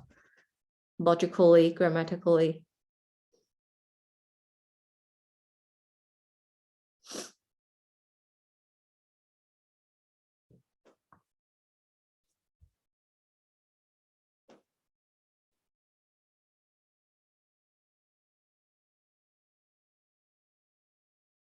Do you agree? Right. So citizens, at first, the Carrier's device was used exclusively in private industry. Likewise, started in the 1920s, air conditioning increasingly appeared in the public settings. The sentence, right? Pronoun in the same style. And also all singular as well. And the subject's order, just air cooling, like that device. I have that used exclusively in private industry, and then increasingly appear in the public setting. So that's how good it is. That's how good it is. That's how you evaluate an answer. And yeah. So that's something you need to, again, right, I'm demonstrating you the very sort of method to how to analyze a sentence like that. So I want you to sort of like practice this way, like method. Like, of course, it's very hard to at this early stage you be able to pick up all these things in the same like within that short time frame. That require practice, of course. That require practice first, of course. But I want you to know that like that's the standard. That's the ultimate goal. You need to, if you want to really like make the best use of these exams or like really tackle these exams, like that's what that require. That kind of like knowledge, skills, and thinking.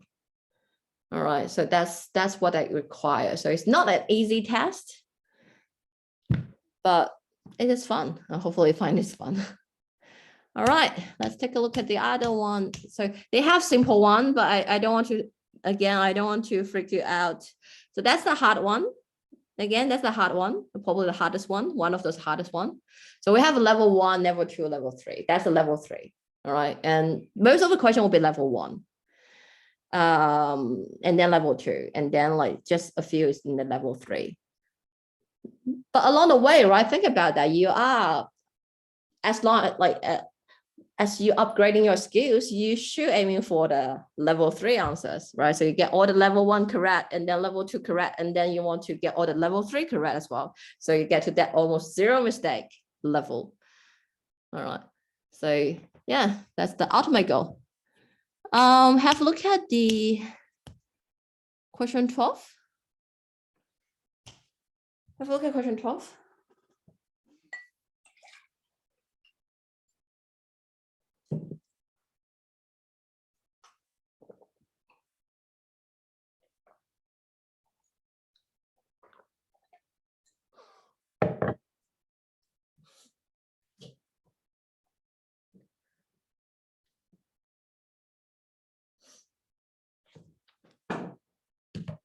What's the answer?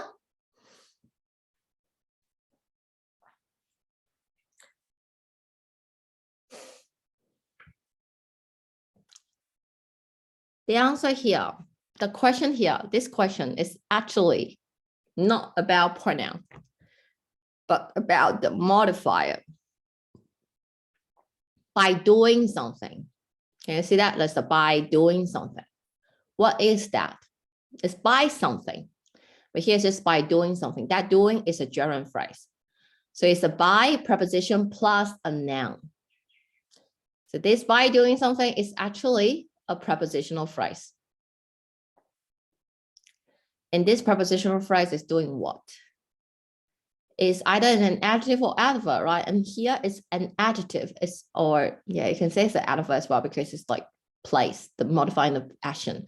But very importantly, you know, this prepositional phrase is related to the noun after the subject.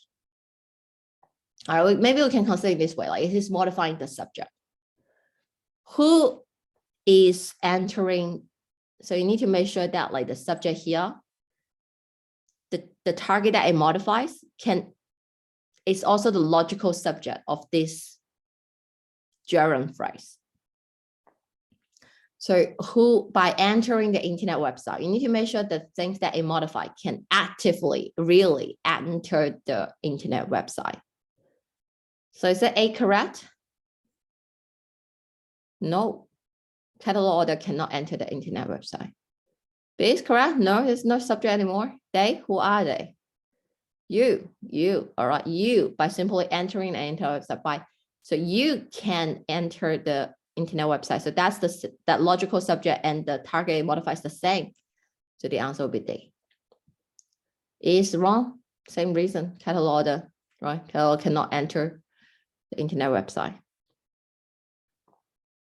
So that's about modifier, very important concept that we are going to talk about later. But again, every time we say that modifier, I would just give you some idea. Hopefully later on when we really talk about that, you can pick it up along very easily. You can, you have some idea already. But why I put it here, I just want to show you that like you don't need to worry about the reference of you, because you is referring to the reader, you. So it's sort of like you don't need to worry about the antecedent, like we as well, I.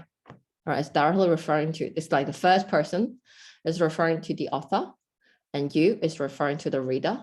So for the first person and second person, you don't need to worry. They can just show up straight away. But if it's he, she, they, it, they are the third person, then you need to make sure it has a clear reference, including this and that. All right. Okay. So when you have like this kind of problem, like missing antecedent, right? You need how to fix that error. The two ways, you can either replace that pronoun with a proper noun, or you can rephrase the sentence, the rest of the sentence, so that the rest of the sentence contain an antecedent for the pronoun. Does that make sense? So if you look at a sentence like that, for example, like, although Mrs. Smith was wealthy, she made poor use of it. So she's fine, but the it here, no reference. It refers to nothing. So how to fix that? You can either change it with, replace that with a proper noun. She made poor use of her money, right? Don't be lazy. Don't just say it, but like her money. Or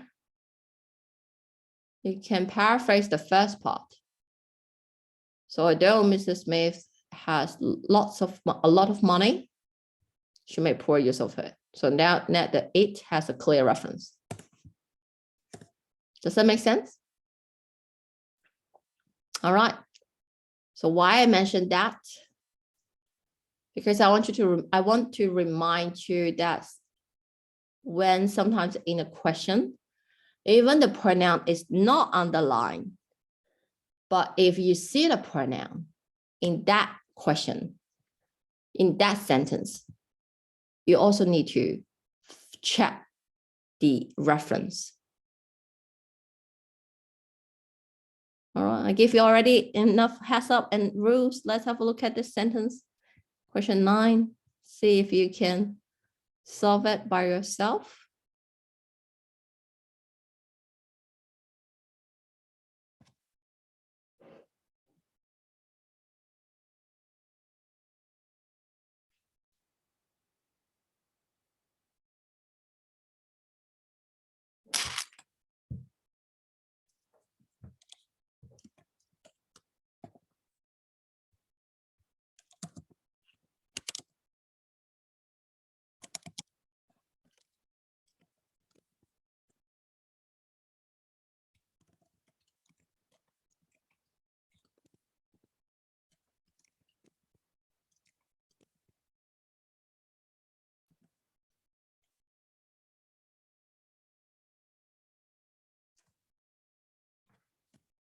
Which one?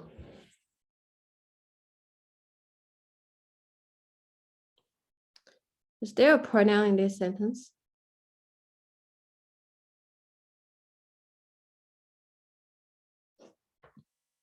William, is there a pronoun in this sentence?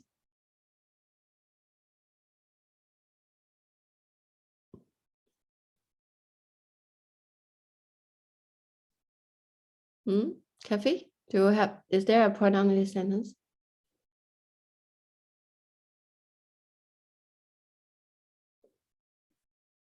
Although the candidates promised both to cut taxes and improve service, he, that's a pronoun, right? He refers to the candidate, is that correct? Fine. He failed to keep what? Either of them. Is that them a pronoun as well? So that's the things that you need to pay attention to. You need to be able to see. You need to see it, right? The pronoun. So that's what I mean, like pay attention to the pronoun in the sentence. Even if it's not underlined, you still need to check. So let's look at this. So that's how you read that sentence, right? You're not just passively read a sentence, but you are actively reading that sentence, get all the information. You understand the meaning? All right, you analyze the sentence structure.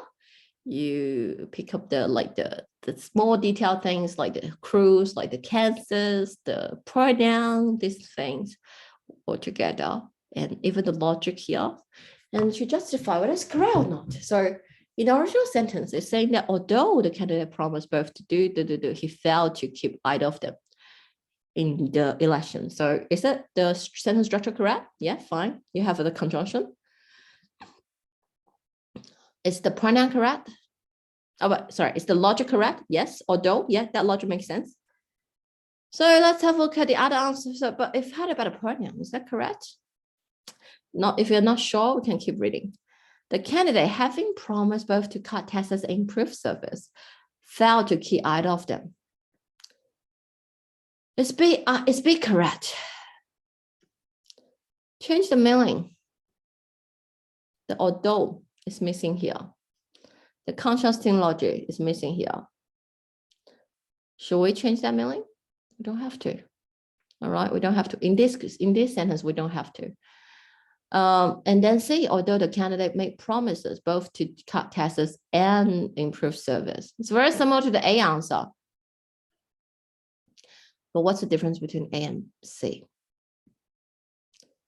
And now, like, if you're not sure, like, we can keep C, but let's look at the D and A. What's right? What's wrong with D and A? First, having promised first to cut taxes and second to improve service, like that's just wordy, right? Again, do you need to say that first and second? Don't have to. That changed the meaning anyway as well. Become like the although is missing, just become modifier. And E, the candidate promised were both to cut taxes and improve service. He failed to keep. Can you see the biggest problem in the E answer?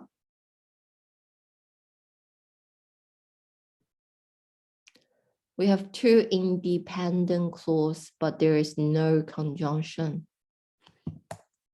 All right, so that's a run-on sentence. So E is definitely wrong. So it's only between A and C. Which one? Which one is the better choice?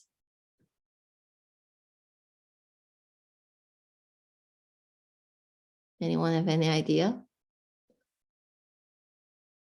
It's fine. No matter like even you have like not sure about your answer, can still. I feel free to try. So see the difference, but compare the difference between A and C. Made promises. A is promised. It seems using them here. Right, the pronoun is them. Which one has a clear reference? C answer. All right, so the answer actually is C because of the then here. Then here referring to the promises. So the candidates make promises both to do something and do something, but he failed to keep either of these promises then. So the C answer is better, is the best choice here because it's a clear reference. That them here has a pronoun, like has an antecedent promises. Does that make sense? So that's a tricky one. Why it is tricky? Because the pronoun is hidden here, not on the underlying portion, but it's tested, right? So you need to be careful, be able to pick up this very, sort of like a hidden hint. Have a look at this one, question 6.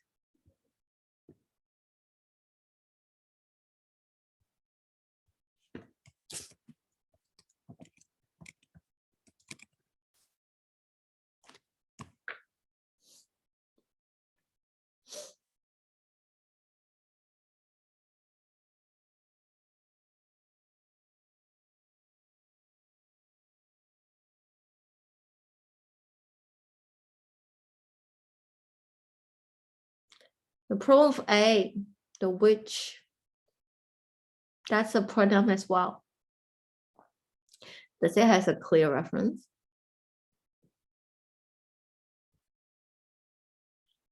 No, right? No flaws? No, that's not just the belief in no flaws. That doesn't make sense. That's not like complete, that's not like a complete meaning. So now you know like what would make sense, right? What would consider makes sense on SAT. So that's probably not right answer. B, a belief that leads to. What is that? So that become a noun phrase. And after that noun phrase, we have an adjective clause that modify that belief. And that noun phrase can be what? Can be the opposition. Opposition of what? Of this whole clause, this whole noun clause. So in the death of salesman, Willie Loman mistakenly believes something. And that something, that his son has no flaws, that noun phrase is a belief that leads to many problems. So you can see here that a belief is the opposition of a noun clause. All right. So the answer is B. B is correct. So I want you to, again, like give you like guide you to have a browse of different type of sentence, and by analyzing those sentence, explaining the sentence structure to you, you will see that like, oh, well, that's how that sentence is organized. That's the grammar structure of this sentence, and it's okay to use in this way. So this all this little bit strange sentence or something, I include them in the notes and show that to you. You can have a look at the explanation here as well. Avoid the error of original by replacing the vague pronoun which with the noun belief, right, to identify Willis Logan's mistaken idea. So that's sort of like replacing that pronoun with a proper noun. And so A, the problem here is like the loose pronoun reference. So it's a bad pronoun reference as well. So pay attention to that. So that's not an explanation that I made up, right? It's not like I try to overcomplicate things. That's the requirement, that's explanation. The pronoun which refers to the idea expressed by the entire clause, not a specific noun. So that is not clear. That's not clear. So the other thing is the same, like loose pronoun reference, which refers to ideas by the entire clause. Wordiness, of which is not needed. Coordination. No, like the other answer here, right? He's believing this leads to. That's a run-on sentence. Become a two independent clause, no conjunction. So that's wrong. Okay. Ambiguous and distant, give you some idea. So that's another scenario, but that's I think that's easier to understand as well. Like, so, but that only happens when you have two parallel antecedents. I will have to highlight that. So when you have two parallel antecedents, so it can be either of them, then that become ambiguous. So for example, if like see sentence like that, right? Jenny and Kate decided to take her car rather than walk. So who is she? Her can be either of them. They are parallel. Then that become ambiguous. But if according to the context, even they have two singular nouns, but according to the context, you can't understand which one you're referring to, then that's fine. So you need to know what's the standard, what's the rules. So if, for example, like this one, because Senator Martin is less interested in the environment than in economic development, he sometimes neglects it. The it here can refers to the environment and the economic development. That's both singular. But is it ambiguous? Is it unclear? According to the context, right? According to the meaning, it should refers to what? The environment, because that's the logic. So this sentence is fine. Even it is not the ideal, it's not the best way to say it, but it is not like a completely wrong. All right, so that's what I mean by you have to make sure that only like in two pronoun antecedent it will be considered a mistake. So that's not a mistake. That's not an absolute mistake. But if you have a better choice, maybe like specify that it to environment, then that would be a better choice. So we can consider that will be a better choice. Does that make sense? So it's not just according to the style or the form, but also according to the meaning. You need to make sure the meaning, check the meaning. So if the meaning give you enough information and you will see like the pronoun refers to which one, and then that's fine. So as for example, like this one, as children mature, they develop an independence that parents who have been responsible for them since they were born often find difficult to accept. All the they here are referring to the same pronoun, children. So even it has the parents, that's also a pronoun. It would not be that confusing at all. All right, so that's acceptable. Does that make sense? So I don't want you to be, like go too far and then like saying that like, oh, you have children, you have parents, they're plural, so the they here is wrong. That's ambiguous. No, it's not like that. Right? According to the meaning, you can identify the pronoun. You know who are they, like it's clear enough, and then that's fine. As long as you are consistently using they refers to children, rather than here they refer to children and then another they're referring to the parents, then that would be wrong. All right, does that make sense? Okay. So the homework for today, you can, there's some other questions in the handout. You can preview them, have a look at them first by yourself. And then you can finish all the question in the pronoun practice. So both the handout and the practice and the worksheets of the pronoun worksheets, you need to finish them. And so next week we will talk about the practice, the exercise, the pronoun homework, and then we'll move on to the verb. All right, the verb. Any question? Okay. All right. So if no question today, I will see you next week. All right. Bye-bye. See you next week. Thank you. Thank you. Bye-bye.